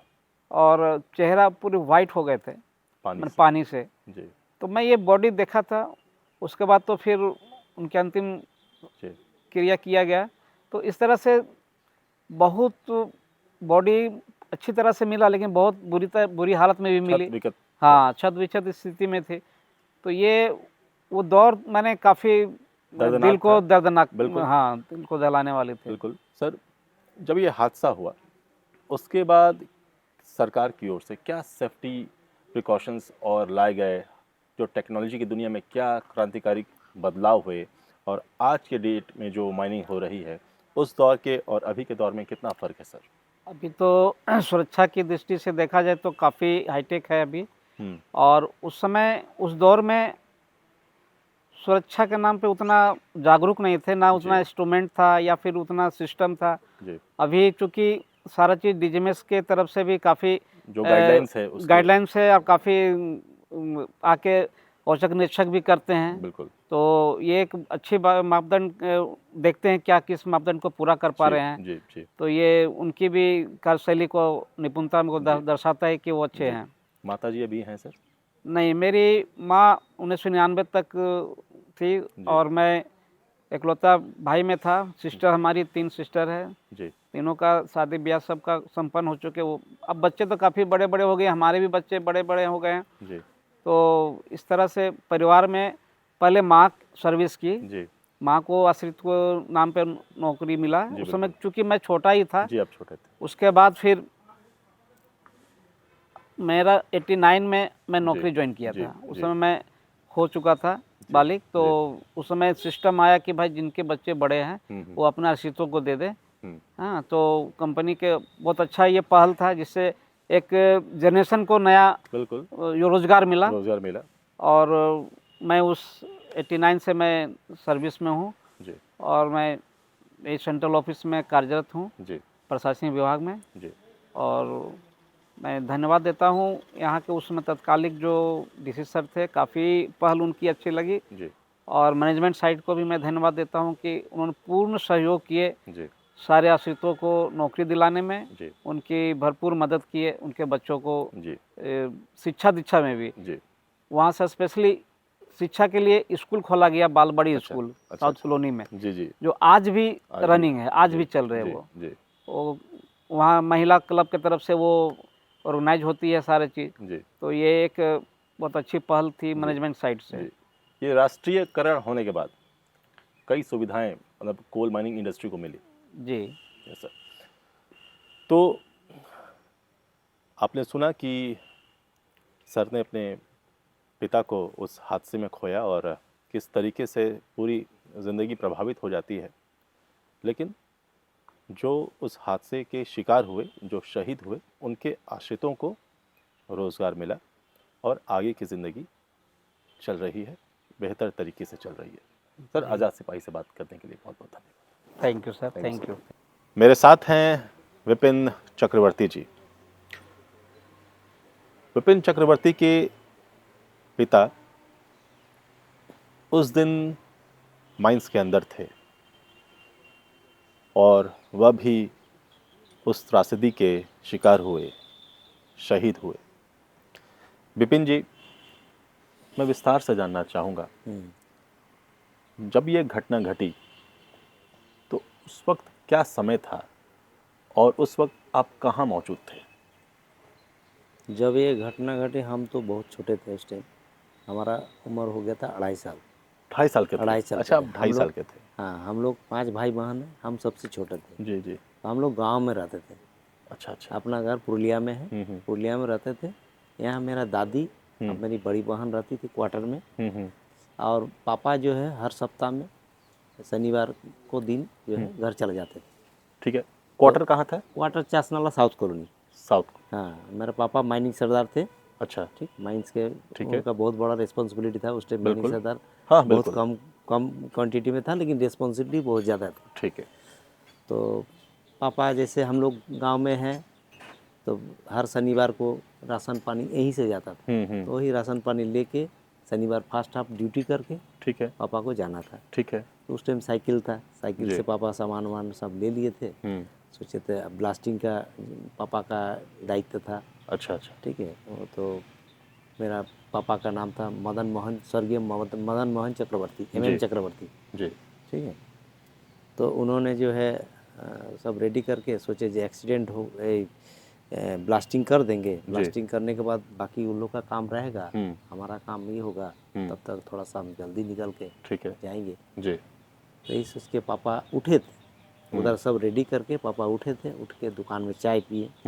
और चाय पीने के बाद बहुत सारे आदमी से भेंट भी हुआ। ठीक है। जनार्दन सिंह का दुकान है, जी। अभी भी है। ठीक है। वो दुकान में चाय पी रहे थे। चाय पीने के बाद सोचे थे हम तो सब रेडी कर दिए हैं, चाय भी पी लिए। तो थोड़ा सा हम उस दिन पापा 1 बजे लगभग क्या 2 बजे तक ड्यूटी है, लेकिन 1 बजे तक 1:30 बजे ये होने वाला था। ठीक है। ब्लास्टिंग का टाइमिंग। जी।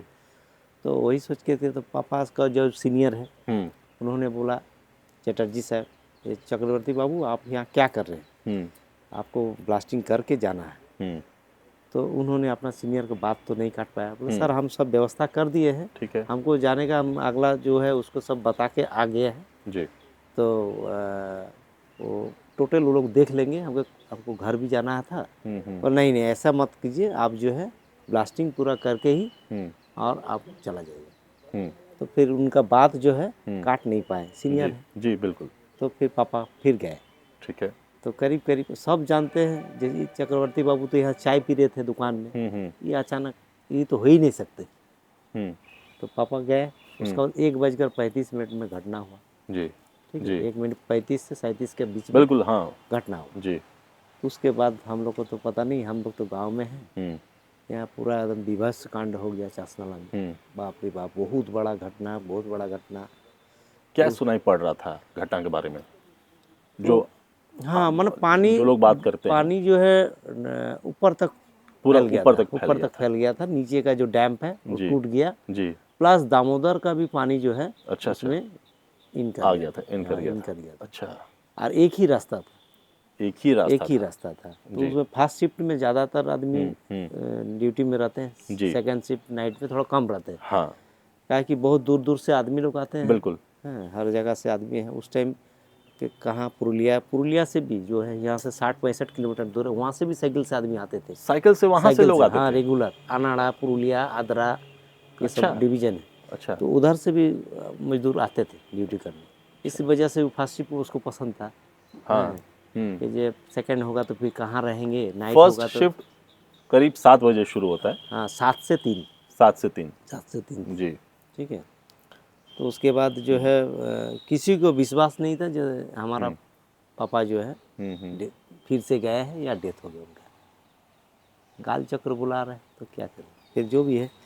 उसके बाद पूरा एकदम हल्ला हो गया हम लोग को। तो फिर शाम को करीब करीब पता चला। उस टाइम तो फ़ोन वगैरह तो था ही नहीं। हाँ। तो शाम को पता चला जैसे जैसे, फिर हम लोग रोते धोते रात में ही आए। पैदल आ गए, इतना दूर रास्ता है, पैदल आ गए वहाँ से? पैदल आ गए। माँ हम लोग को छोटा छोटा गोदी में लेके पैदल आ गए। कितना किलोमीटर? यहाँ से करीब करीब 30 किलोमीटर, 32 30 किलोमीटर, 32 किलोमीटर। हाँ, 20-25। और कुछ आदमी गए थे, उन लोगों के साथ हम लोग आ गए। जी। गाड़ी घोड़ा बहुत कम थे उस टाइम। तो आगे आने के बाद तो हमको उतना याद नहीं है। हाँ, बिल्कुल। लेकिन आपको घर में जो बोलता है चाचा, हाँ, जी बिल्कुल। हमारा दादी, तो हमारे भाई लोग 3। तो रात में ही आ गए। हाँ, रात तो में आ गए। क्या बताते हैं कि अगर उस स्थान, जब उस स्थान पर गए जहाँ पे ये हाँ, हुआ, रात में उनको नहीं जाने, रात में तो जाने नहीं दिया। बिल्कुल जाने नहीं दिया। छावनी हो गई पूरा पूरी। छावनी हो गया। पूरा जितना फोर्स टोटल जो है पुलिस फोर्स जी। और डीसी को जो है पूरा पता चल गया था। डीसी को फुल ऑर्डर वहाँ से दिल्ली से जी दिया था कि आप जो है हर घर में जा के देखिए। आप बहुत सहायता किया था। जी। उस सहायता में हमारा दीदी थी बालिका चमन दिल्ली में, गवर्नमेंट के जब पढ़ने के लिए उसको भेजे थे दिल्ली में। इंदिरा गांधी का आपको छात्रावास है जी। तो उसमें मेरा दीदी 4 साल थी। अच्छा, अच्छा। दिल्ली में। और एक मेरा भाई था, उसको रामकृष्ण मिशन 24 परगना कलकत्ता, हाँ जी। उसमें एडमिशन कराया था। फ्री ऑफ कॉस्ट पढ़ाने के कॉस्ट लिए। हुआ। हाँ, टोटल गवर्नमेंट का, ओहो, इन्हीं का। मतलब ये कदम एक्सीडेंट हुआ था इसके उसके चलते। बाद उठाया हाँ, गया। जी हाँ उठाया गया। जी। तो उसमें से बहुत सारा लड़की लोग गया था पढ़ने, दिल्ली गई थी, और भाई लड़का लोग भी कुछ गया था। तो जो जैसा अपना पढ़ उड़ के मैट्रिक करके उसका घर आ गया। जी। तो आपको क्या सुविधा मिला? हम छोटा थे बहुत, तो जब बड़े होने के हाँ बाद? हम मिजला भाई को भेजा था कलकत्ता, ठीक है। और मेरा बड़ा दीदी जो है बहन, उनको भेजा था दिल्ली। बड़ा भाई को उसको पढ़ाई कर रहा था, घर देख रेख कर रहे थे। ठीक है। और एक बहन और थी, छोटी थी। जी। तो मेरे चाचा था, चाचा भी जो है उसको भी, हमारा बहुत बड़ा फैमिली थी। जी। हम लोग 5 भाई बहन, माँ पिताजी प्लस जो है हमारा पिताजी का बहन, जी। उनका मैंने बहुत बड़ा फैमिली देखते हुए जी। हमारे यहाँ 2 नौकरी दिए थे। 2 नौकरी मिला? 2 नौकरी मिला था। अच्छा अच्छा। ठीक है। तो चाचा को जो है नौकरी दिए थे आपको, पहले बोला जी आप, मेरा दादी उसमें पूरा ये कर रहे थे जो हमारा एक बेटा चला गया, अब माइंस में बेटा को नौकरी नहीं देंगे। ठीक है। तो बोला ठीक है, माइंस में नहीं, इनको स्कूल में लगा देते। ठीक है।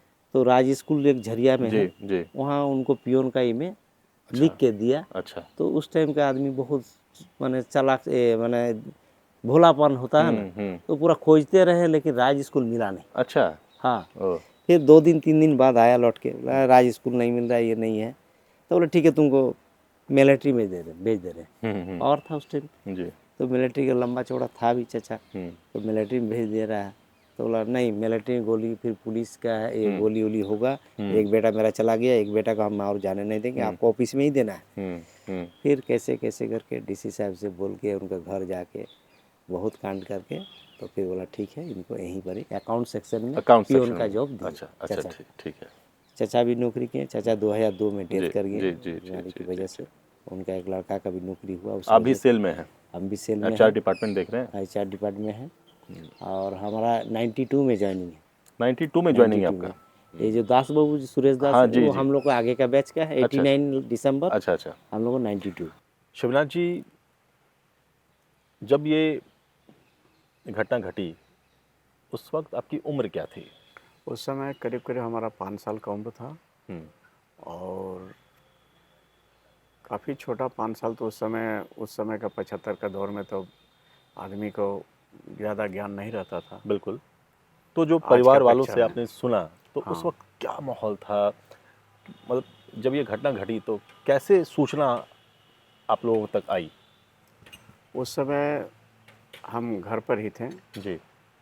और लोग का हल्ला हुआ कि भाई खदान में पानी डूब गया है। तो लोग दौड़कर आए हमारे घर में पूछने के लिए कि आपका भी पिताजी क्या माँ से की ड्यूटी गए हैं क्या? बोला हाँ गए तो है। बोले ऐसा ऐसा बात हो गया है। तो उस समय सब रोने पिटने सब चालू कर लिया। और क्या हुआ नहीं हुआ सब दौड़कर सब माइंस की तरफ दौड़ने लगा आदमी। सब भागे। जी। भाग कर जाने लगा कि क्या हुआ नहीं हुआ। तो देख रहे कि रोड में बहुत सारा आदमी दौड़ रहा है, सभी कोई अपने परिजन चारों तरफ से लोग दौड़ के जा रहे हैं देखने के लिए। जी। तो उस समय का समय जो था आदमी को समझ में नहीं आ रहा था क्या हुआ, कैसे हुआ, क्या करना है, जी, कहाँ जाना है आदमी। बस आदमी सब दौड़ते हुए चले जा रहे थे और आदमी का भागा भागी लगा रहा था। आपके पिता क्या करते थे? हमारे पिताजी मलकट्टा में थे। उनका नाम गुप्तेश्वर रजक है। जी। और हम लोग बहुत साल से ही पिताजी काम कर रहे थे, लेकिन ऐसा घटना घट गया कि आदमी कुछ कहने का कोई तर्क ही नहीं था कि आदमी क्या किया जाए। उनका चेहरा आपके सामने आता नहीं, है? चेहरा तो बहुत याद नहीं है, धुंधला से याद है। जी। एक फ़ोटो बहुत पुराना था पिताजी का, वही है बस। अच्छा। उस समय तो फ़ोटो भी बहुत कम ही एक रहता ही फोटो था। है? हाँ बस। तो और क्या मतलब आपकी माताजी या परिवार के सदस्य बताते हैं इस घटना के बारे में? उस समय जो घटना घटा उस समय माँ भी हमारी गई थी वहाँ पर, भाई था हमारा, बहन थी, सब हम लोग वहाँ दौड़ कर गए, देखें हल्ला हो रहा था तो आदमी को बाहर ही रोक दिया गया था बाहरी और लोग दूर तो ही काफी बहुत दूर। आदमी थे, जी इतना आदमी कि जैसे लग रहा था कि आदमी क्या हो गया नहीं हुआ पता नहीं चल रहा था। जी सब एक दूसरे को पूछ रहे थे क्या हुआ, निकलेगा कि नहीं निकलेगा, कहाँ से पानी आया, क्या हुआ। जी जी। सब वहीं दौड़ते रहे, रोते रहे, आदमी परेशान रहा। फिर पुलिस आया, आदमी को सबको हटाने लगा वहाँ से कि कोई कहाँ जाएगा नहीं जाएगा। तो सब वहीं रात में तो हम लोग वहीं पर रह गए। फिर बाद में सबको घर में आ गया। उसके बाद दूसरे दिन से बहुत ज़्यादा देखे हम लोग बचपन में कि जो आपको भी लेकर भागा गया था हाँ घटनास्थल पर, अभी हम गए लोग थे? भी फिर चले आए। जी जी जी जी जी। तो जो घटना घटी उसके बाद क्या परिवर्तन आया माइनिंग इंडस्ट्री में? चूँकि आप फिलहाल माइनिंग इंडस्ट्री से ही जुड़े हुए हैं, फिलहाल अभी किस पद पर आप कार्यरत हैं? हम अभी सीनियर इलेक्ट्रिशियन हैं जी चासनाला वासरी में। जी। तो सरकार की तरफ से उसके बाद क्या कदम उठाया गया? अच्छा, उसके बाद जो घटना घटने के बाद फिर परिजनों को एक एक आदमी को नौकरी मिला जी और उस समय जो मुआवजा था पैसा दिया गया। जी जी। जो आप जो नौकरी अभी कर रहे हैं, हाँ तो तो हमारी माँ पहले करती थी, ठीक है, 14 साल माँ की, उसके बाद हम आप कर रहे हैं और अभी कार्यरत हैं। जी। तो सुविधाएं पहले से बेहतर हैं अभी? हाँ माइनिंग पहले से तो सुविधा है, बिल्कुल। बहुत बेटर है। तो शनिवार का दिन था, हाँ शनिवार का दिन था। जिसे ब्लैक सैटरडे के नाम से अब लोग यहाँ कहते हैं कि वो जो भयावह दिन था, वो जो काला दिन था, भारतीय इतिहास में सबसे जो विभत्स घटना माइनिंग इंडस्ट्री में हुई, जी वही घटना है ये। जब शव निकालने का सिलसिला लगातार चल रहा था तो मृतकों की पहचान लैंप नंबर बैटरी वाली बत्ती से की गई। जब लाशें बाहर निकलने लगीं तो वे इतनी गल चुकी थीं कि उन्हें छूना भी मुश्किल था। कई पत्नियों ने अपने पतियों को उनके हाथ में बंधी घड़ी, फटे हुए कपड़ों के टुकड़ों या फिर पैर के निशान से पहचाना।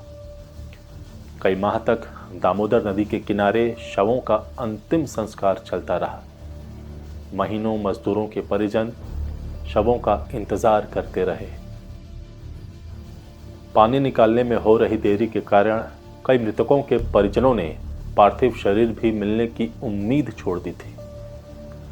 परिजनों ने उनके नाम के पुतले का अंतिम संस्कार कर संतोष कर लिया। खदान के मुहाने पर हजारों महिलाएं और बच्चे हफ्तों कड़कड़ाती ठंड में बैठे रहे। वे हर बार पंप से पानी कम होने पर इस उम्मीद में देखते कि शायद कोई जीवित बाहर आ जाए। चासनाला में कई परिवार ऐसे थे जिनके घर के सभी पुरुष सदस्य, पिता, भाई, बेटे एक ही शिफ्ट में खदान के अंदर थे।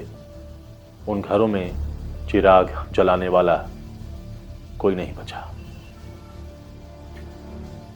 कहते हैं कि 1997 तक खदान से शवों की हड्डियां मिलती रहीं। हादसे में जो मजदूर मारे गए थे उनके आश्रितों को फिर नौकरी मिली।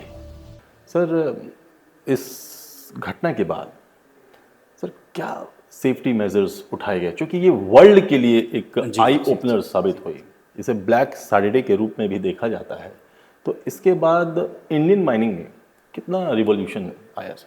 मैं पहले आपको चासनाला स्पेसिफिक बता देता हूँ जी सर। कि इसमें क्या ऐसा एक्शन लिया गया कि दोबारा इस तरह की पुनरावृत्ति सेल के चासनाला खदान में ना हो। जी। इसके लिए पहले गवर्नमेंट ऑफ इंडिया ने एक वर्ल्ड बैंक प्रोजेक्ट के तहत में आईसीसी मोन्टान को हायर किया, जो जर्मनी की सबसे बड़ी प्लानिंग कंपनी थी, और रशियन गवर्नमेंट की मदद से एक 6 स्टेज प्लग डैम बनाया गया। आप समझ सकते हैं कि पानी को रोकने के लिए जो माइंस एक्ट रूल्स रेगुलेशन है वो प्रोवाइड करता है कि एक डैम बनाइए। ये 6 वर्टिकल यदि या 2 वर्टिकल के अंतर में है 6 स्टेज डैम आरसीसी डैम बनाया गया और वो डैम टू डैम जो डिस्टेंस था उसमें भी आपका एग्रीगेट जो है वो पूरा एकदम सॉलिड मतलब एग्रीगेट दिया गया सीमेंट मोटर का और पाइपलाइंस के जरिए हम लोगों ने उसको पूरा 6 स्टेज डैम से लाया ताकि कभी प्रेशर बढ़े भी तो वाल्व के जरिए हम उसको पानी को थोड़ा निकाल सकें और डैम पे प्रेशर घट कर सकें। तो ये अपने तरह का पहला डैम विश्व में है, ऐसा डैम कभी नहीं बना है। और उसके बाद तब जाके ये रिकंस्ट्रक्शन कंप्लीट हुआ हमारा और उसके बाद जब जैसे मैंने बताया था आपको कि क्लीनिंग शुरू हुआ, मग क्लीनिंग मैनुअल हुआ और पीरियड 4-5 साल चलता रहा। उसमें कभी हेलमेट मिल रहा है, कभी घड़ियाँ मिल रही हैं, कभी कंकाल मिल रहे हैं, बहुत सारी चीज़ें हुई हैं। तब जाके वो माइन को हम लोग 92 से प्रोडक्शन स्टार्ट कर पाए थे। 92 से प्रोडक्शन स्टार्ट हुआ और 90 से माइन की एक्टिविटीज स्टार्ट हुई। तो माइन की एक्टिविटीज़ तो हमेशा ही चलते रहती है, मतलब पंखा चलना, पंप चलना, ये सब एक्टिविटीज़ हो गई। प्रोडक्शन इसका 1992 से स्टार्ट हुआ। ये नेशनलाइज हुआ उसके बाद से फिर? जी उसके बाद हुआ। सर ये डीप माइनिंग कितना डेंजरस होता है सर? क्योंकि आप ज़्यादा जानकार हैं, तो कितने टाइप की माइनिंग सर? एक इंक्लाइन माइनिंग जो हम लोग कल गए और एक डीप माइनिंग, सब कितना डेंजरस हुआ कर? सर मैं एक चीज़ बताता हूँ आपको, डीप माइन चासनाला के सिर्फ संदर्भ में ही उसको डीप माइन बोला जाता है। इसकी जो मैक्सिमम जो डेप्थ है वो 350 से ज़्यादा नहीं है ये। 350 मीटर की मैक्सिमम डेप्थ है इसकी। इससे ज़्यादा डीपर माइंस आपका जामाडोबा ऑपरेट हुआ है, 675 मीटर तक गया है। तो चूंकि हमारे 2 अंडरग्राउंड प्रोजेक्ट्स थे, अपर सीम और डीप माइन, और अपर सीम मुश्किल से 117-18 मीटर डीप है और ये आपका 350 मीटर के आसपास डीप है, इसलिए इसको डीप माइन बोला जाता है। तो ऐसा नहीं कि बहुत डीप है ये। और रह गई बात चासनाला डीप माइन के बारे में, ये एक ऐसा जियोलॉजिकल मतलब आश्चर्यजनक चीज़ है ये हम लोग के लिए। यहाँ पे ग्रेडियंट जो है 1 in 1 है। जिस फ्लोर पे हम बैठे हैं आज, ये फ्लैट ग्रेडियंट बोला जाता है, उसका ग्रेडियंट 1 in 1 है। 1 in 1 मतलब कि किसी आप बिल्कुल ये जो ज़मीन है वो बिल्कुल इस तरह से है। बिल्कुल। तो ऐसे में किसी भी तरह का मैकेनाइजेशन पॉसिबल नहीं हो पाता है यहाँ। और प्लस दूसरा जो सबसे बड़ा अंडरग्राउंड के लिए चैलेंज था वहाँ पे, नॉर्मल सीम्स जो हम लोग एक्सट्रैक्ट करते हैं वो 3 मीटर का होता है। ये 13-14 सीम कंबाइंड होकर 27 मीटर तक थिकनेस था, जिसके लिए वर्ल्ड ओवर हम लोगों ने काफ़ी कोपलान को बुलाया था और आईसीसी मोन्टान को दोबारा कांटेक्ट किया था और भी पार्टीज आई थी, लेकिन कोई वायबल टेक्नोलॉजी इसकी दोबारा नहीं दी गई। बोले कि ये सीम इंक्लिनेशन में और इतने थिकनेस में किसी भी तरह की टेक्नोलॉजी काम नहीं करेगी। इसके लिए डीजीएमएस की टीम, सिम्फर की टीम और सेल की टीम रशिया भी विजिट की थी, लेकिन वायबल टेक्नोलॉजी नहीं मिला उसका। नहीं मिला। सर इस तरीके का इंसिडेंट सर आगे ना हो, इसके लिए सर कितना तैयार हैं आप लोग सर? कि इसमें मैं बताता हूँ, सेल मैनेजमेंट प्रतिबद्ध है सभी की सुरक्षा की, किसी की जान माल की हानि ना हो। और इसके लिए जो 6 स्टेज प्लग डैम बनाया गया था, उसके बाद उसका रेगुलर मॉनिटरिंग, उसका वाल्व का मॉनिटरिंग हो रहा था, फ्लो मीटर्स देख रहे थे हम लोग। रेगुलर जितने भी दिन चली माइंस 1992 से लेके हम लोग 2020 तक चलाए हैं। और उसके बाद हम लोग 2024 में उसको डिसकंटिन्यू किए हैं। और डिसकंटिन्यू खैर रीज़न अलग है उसका, लेकिन उसमें प्रॉपर मॉनिटरिंग, एक फ्लो प्रेशर गेज का, सारा चीज़ का उसमें किया गया था। बिल्कुल। और इसी क्रम में मैं आपको और बता दूं कि इस तरह की किसी भी घटना की पुनरावृत्ति ना हो, इसका जीता जागता सबूत है सेल की प्रतिबद्धता, जिसमें उन्होंने जीतपुर खदान को भी बंद किया। जीतपुर खदान का भी एक जो सिचुएशन ये आया कि वो चारों तरफ से घिरी हुई है, जामाडोबा टाटा स्टील की ग्रुप ऑफ माइन से, बीसीएल की माइन से, सब में पानी भर दिया गया था और वो पानी का हेड जीतपुर के ऊपर क्रिएट हो गया था। इसमें साइंटिफिक स्टडी करके सेल ने पहले अपना किया कि भाई इसमें किसी भी तरह का रिस्क नहीं लेना है। और उसी क्रम में इस डिसीजन को लेके इम्प्लीमेंट किया गया है कि जीतपुर को खदान को तत्काल प्रभाव से बंद किया है। किसी भी खदान में मतलब किसी तरह की दोबारा पुनरावृत्ति चासनाला वाली नहीं होनी चाहिए। अब आपको एक चीज़ मैं बताऊं कि तकनीकी जो उपलब्धता होती है, 1975 के समय जब ये एक्सीडेंट हुआ था, उस समय जियो फिजिकल सिस्टम और जीपीआर सिस्टम से जो पार्टिंग मेजर करते हैं, वाटर बॉडी से डिस्टेंस मेजर करते हैं, ये सब सुविधाएं नहीं थी।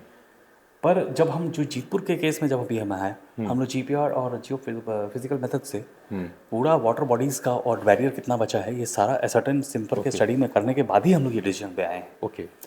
तो पूरी खान सुरक्षा को मतलब अच्छे से प्रायोरिटी दी गई है हम लोग ने दी है इसमें। बिल्कुल सर, एक आखिरी सवाल पूछूंगा उत्सुकता के लिए, दर्शकों की उत्सुकता के लिए भी सर, अगर माइंस में जाते हैं तो होता है कि मीथेन गैस और भी कई प्रकार के गैसेस होते हैं, तो उसको फिर वेंटिलेशन होता है। तो सर माइंस में अगर आप गए तो क्या क्या चैलेंजेस मिलते हैं, वो जो इनिशियल चैलेंजेस है वो क्या क्या होते हैं?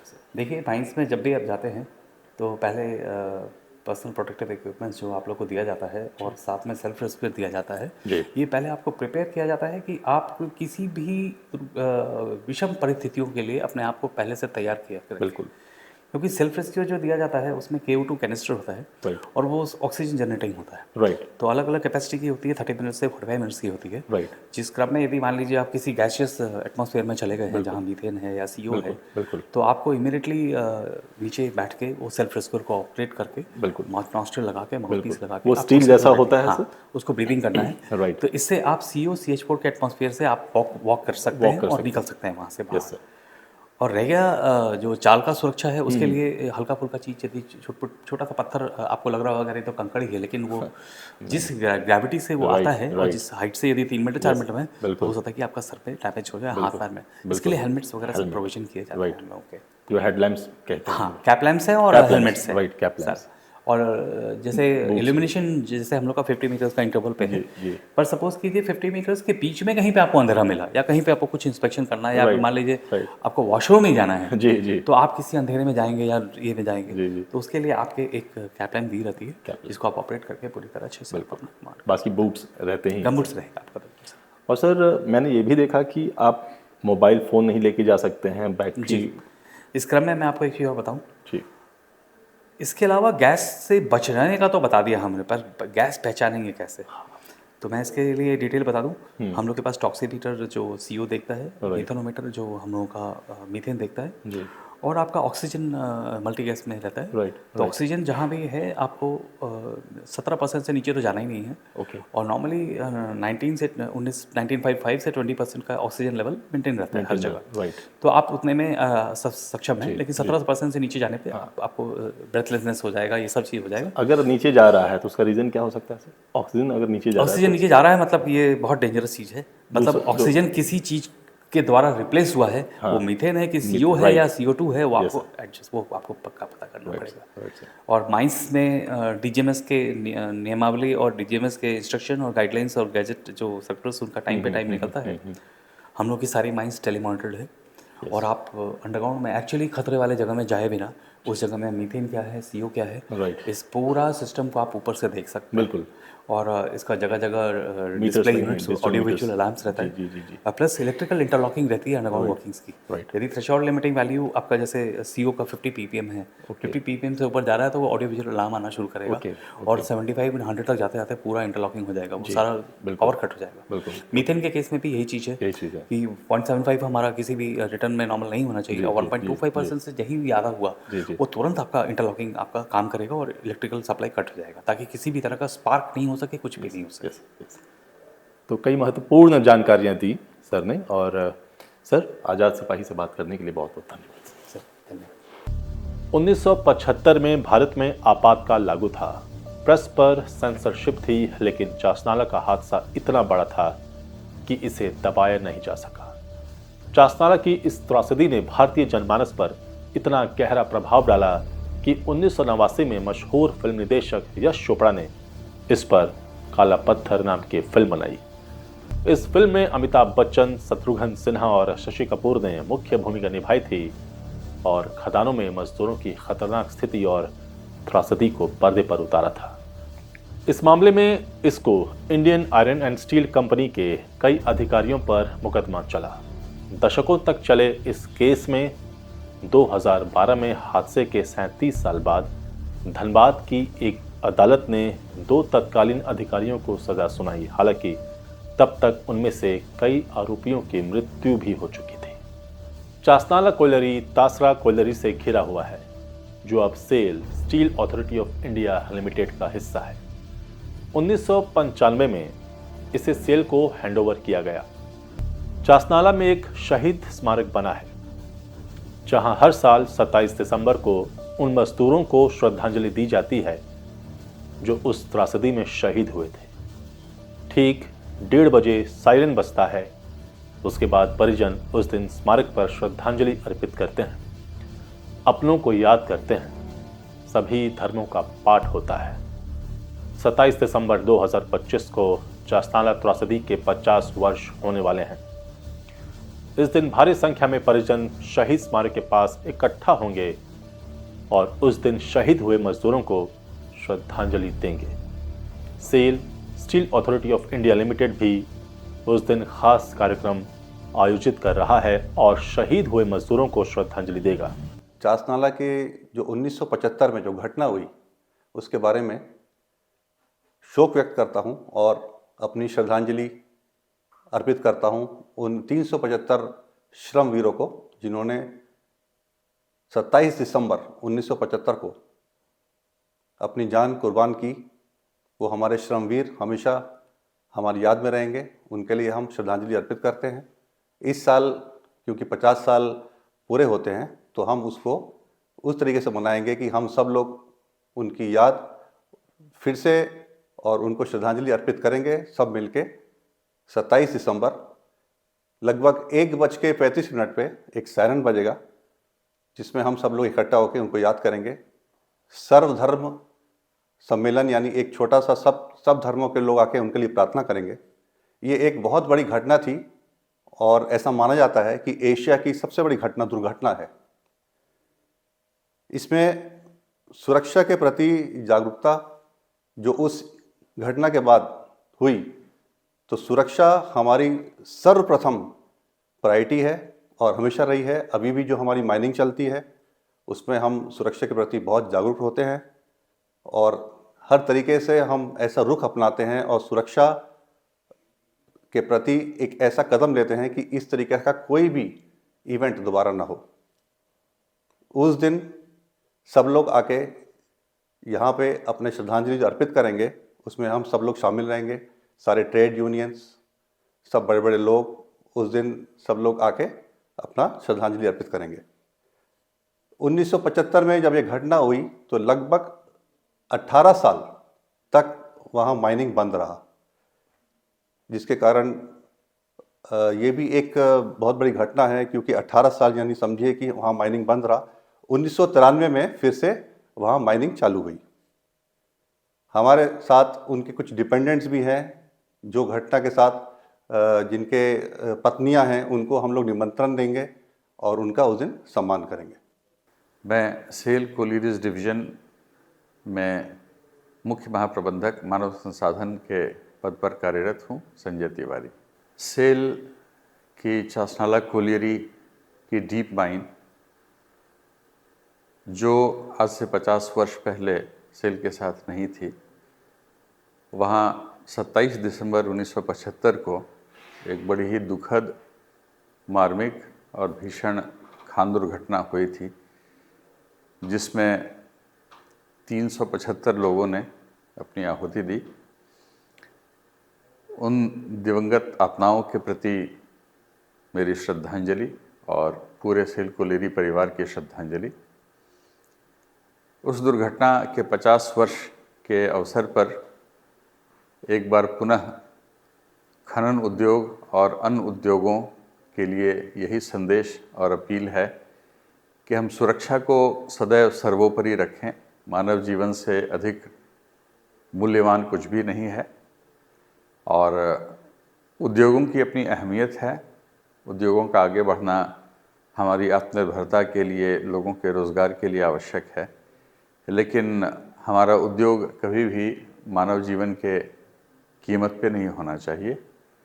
तो हम देशवासियों से, उद्योग जगत से, खनन जगत से यही अनुरोध करते हैं कि 1975 की उस दुर्घटना के शहीदों के प्रति सच्ची श्रद्धांजलि होगी कि हम सुरक्षा को हमेशा सबसे ऊपर रखें और वैसी घटनाओं की पुनरावृत्ति कभी भी ना होने दें। हमारे साथ हैं टीएस रंजन जी, सीजीएम चासनाला। सर, ये घटना घटी 27 दिसंबर 1975 को। हाँ। सर, ये भारतीय इतिहास में अपने आप में एक काला दिन था, जिसे ब्लैक सैटरडे भी कहते हैं। हाँ। सर, इसके बारे में कुछ कहना चाहें सर? हाँ, ये 27 दिसंबर 1975 को जी ए शिफ्ट में हमारे जो कोलियरी के कामगार लोग जो चासनाला कोलियरी में अंडरग्राउंड में गए थे जी, वहाँ अचानक से ब्लास्टिंग के दौरान जो कोयला का वाल है वो ब्रेक हुआ और वाटर इनग्रेस हुआ उसमें इतना तेज़ी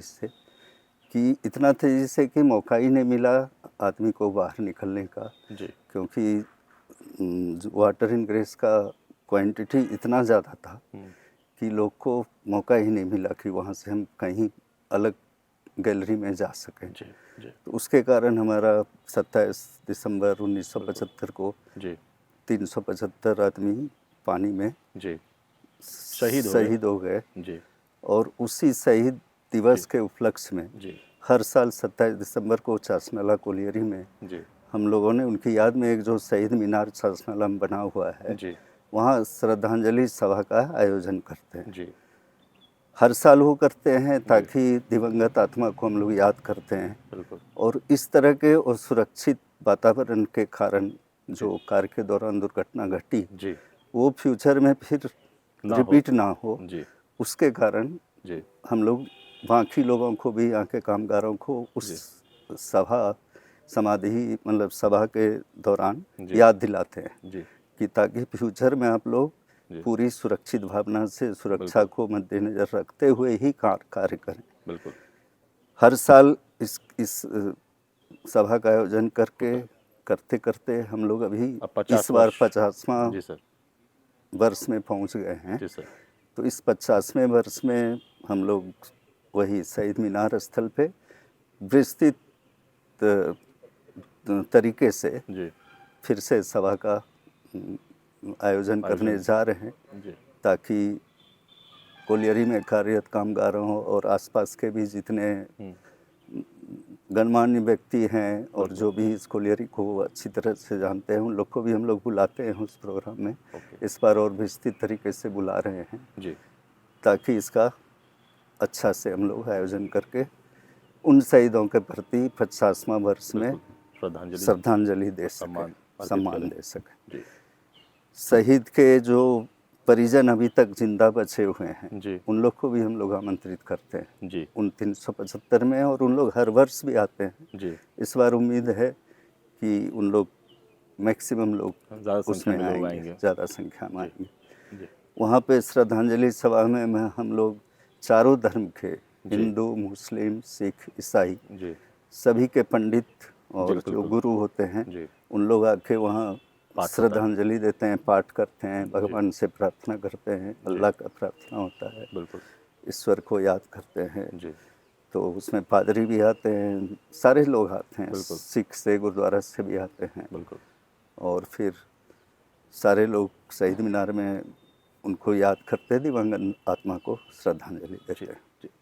तो कैसे एक मजदूर देश को रोशन करने के लिए खुद को अंधेरे में झोंक देता है, वह अपने जान की परवाह नहीं करता और हमारा देश रोशन होता है। तो अब 50 वर्ष होने जा रहे हैं इस त्रासदी के, चासनाला त्रासदी के, और उस दिन सेल के जो अधिकारी हैं, जो कर्मचारी हैं, सभी मिलकर श्रद्धा अर्पित करेंगे, सम्मान अर्पित करेंगे। सर, आज़ाद सिपाही से बात करने के लिए बहुत बहुत धन्यवाद। धन्यवाद। अभी मेरे साथ हैं प्रकाश सिंह जी, जो शहीद स्मारक स्थल के अध्यक्ष भी हैं।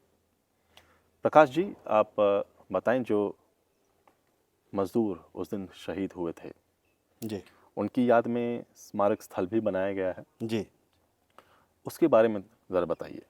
हाँ, पहले तो नमस्कार राकेश जी, आपने यहाँ के बातों को उठाया। वैसे तो इस दुर्घटना के बारे में बहुत लोगों को जानकारी है, लेकिन आपने ये प्रश्न उठाया तो इस बारे में मैं बता दूं कि ये मेरे समझ से पूरे विश्व की पानी से होने वाली दुर्घटना का, जल से होने वाली दुर्घटना का सबसे बड़ी दुर्घटना है। बिल्कुल। और आप ये जो सामने देख रहे हैं जी, यही वो स्थल है जहाँ पे ये दुर्घटना हुई जी। और लगभग 375 के लगभग में लोगों के हैं जल समाधि बिल्कुल को हो गए।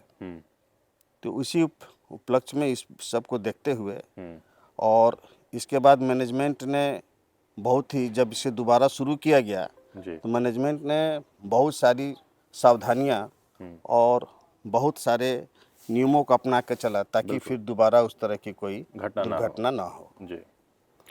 तो उस दिन याद में जी आप लोग क्या कार्यक्रम करते हैं, क्या होता है स्मारक स्थल पर? जी, स्मारक स्थल पर मैनेजमेंट की सहायता से, इसमें मैनेजमेंट का बहुत बड़ा हाथ रहता है। मैनेजमेंट की सहायता से 375 जो लोग शहीद हैं जी, उनका नाम अंकित है वहाँ शहीद स्मारक स्थल पे। बिल्कुल। तो जाके उनके श्रद्धांजलि के लिए श्रद्धासुमन और पुष्प वगैरह माल्यार्पण करते हैं। और उनके परिजन भी आते हाँ, उनके और 375 के जो परिजन हैं जो जीवित हैं, जी, बहुत सारे लोग उसमें अब नहीं बचे हैं क्योंकि दुर्घटना के 50 साल हो गए जी, लेकिन जो जीवित लोग हैं वो भी आते हैं, माल्यार्पण होता है और चारों धर्मों का वहाँ पर पाठ वगैरह, भजन कीर्तन और चारों धर्मों के अनुसार बिल्कुल। वहाँ जो शहीद हुए थे इसमें जी, सभी थे, हिंदू मुस्लिम जी सिख ईसाई सभी थे। जी जी, चारों धर्मों का पाठ होता है। बिल्कुल। और इस बार 50वां मनाया जा रहा है और आपने इस चीज़ को दिखाने का प्रयास किया है, इसके लिए बहुत बहुत साधुवाद आपको, धन्यवाद, ताकि ज़्यादा से ज़्यादा लोग, जिन लोग को जानकारी नहीं है, बिल्कुल, वो जान सके।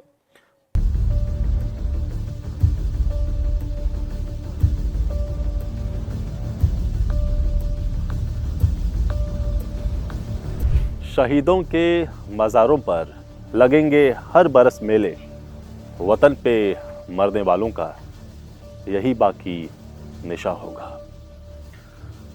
ये शहीद स्मारक है। उस दिन जो 375 मजदूर शहीद हुए थे उन्हीं की याद में ये शहीद स्मारक का निर्माण हुआ है।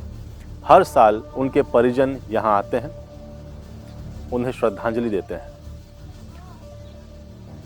क्या हिंदू, क्या मुस्लिम, क्या सिख, क्या ईसाई, सभी धर्म के लोग उस दिन शहीद हुए थे। इसमें कुछ नाम मैं अगर बताऊं तो जे खान, रंजीत सिंह, बहादुर दास, जुनई रॉय, प्रभात सिंह, कालिया सिंह, अशरफी सिंह, सुबल महतो, पावन बावरी, कई नाम हैं। कुल यहाँ 380 लोगों का नाम दिया गया है। यह दिन हमें याद दिलाता है कि औद्योगिक प्रगति की कीमत कभी भी इंसानी जान से बढ़कर नहीं होनी चाहिए। सच में एक कोयला मजदूर कैसे अपने जीवन को दांव पर लगा देश को रोशन करने के लिए खुद को अंधेरे में झोंक देता है। आजाद सिपाही में अभी इतना ही। आप हमारे इस YouTube चैनल को जरूर सब्सक्राइब करें और भी अधिक खबरों के लिए पढ़ते रहिए अपना लोकप्रिय दैनिक अखबार आजाद सिपाही। धन्यवाद।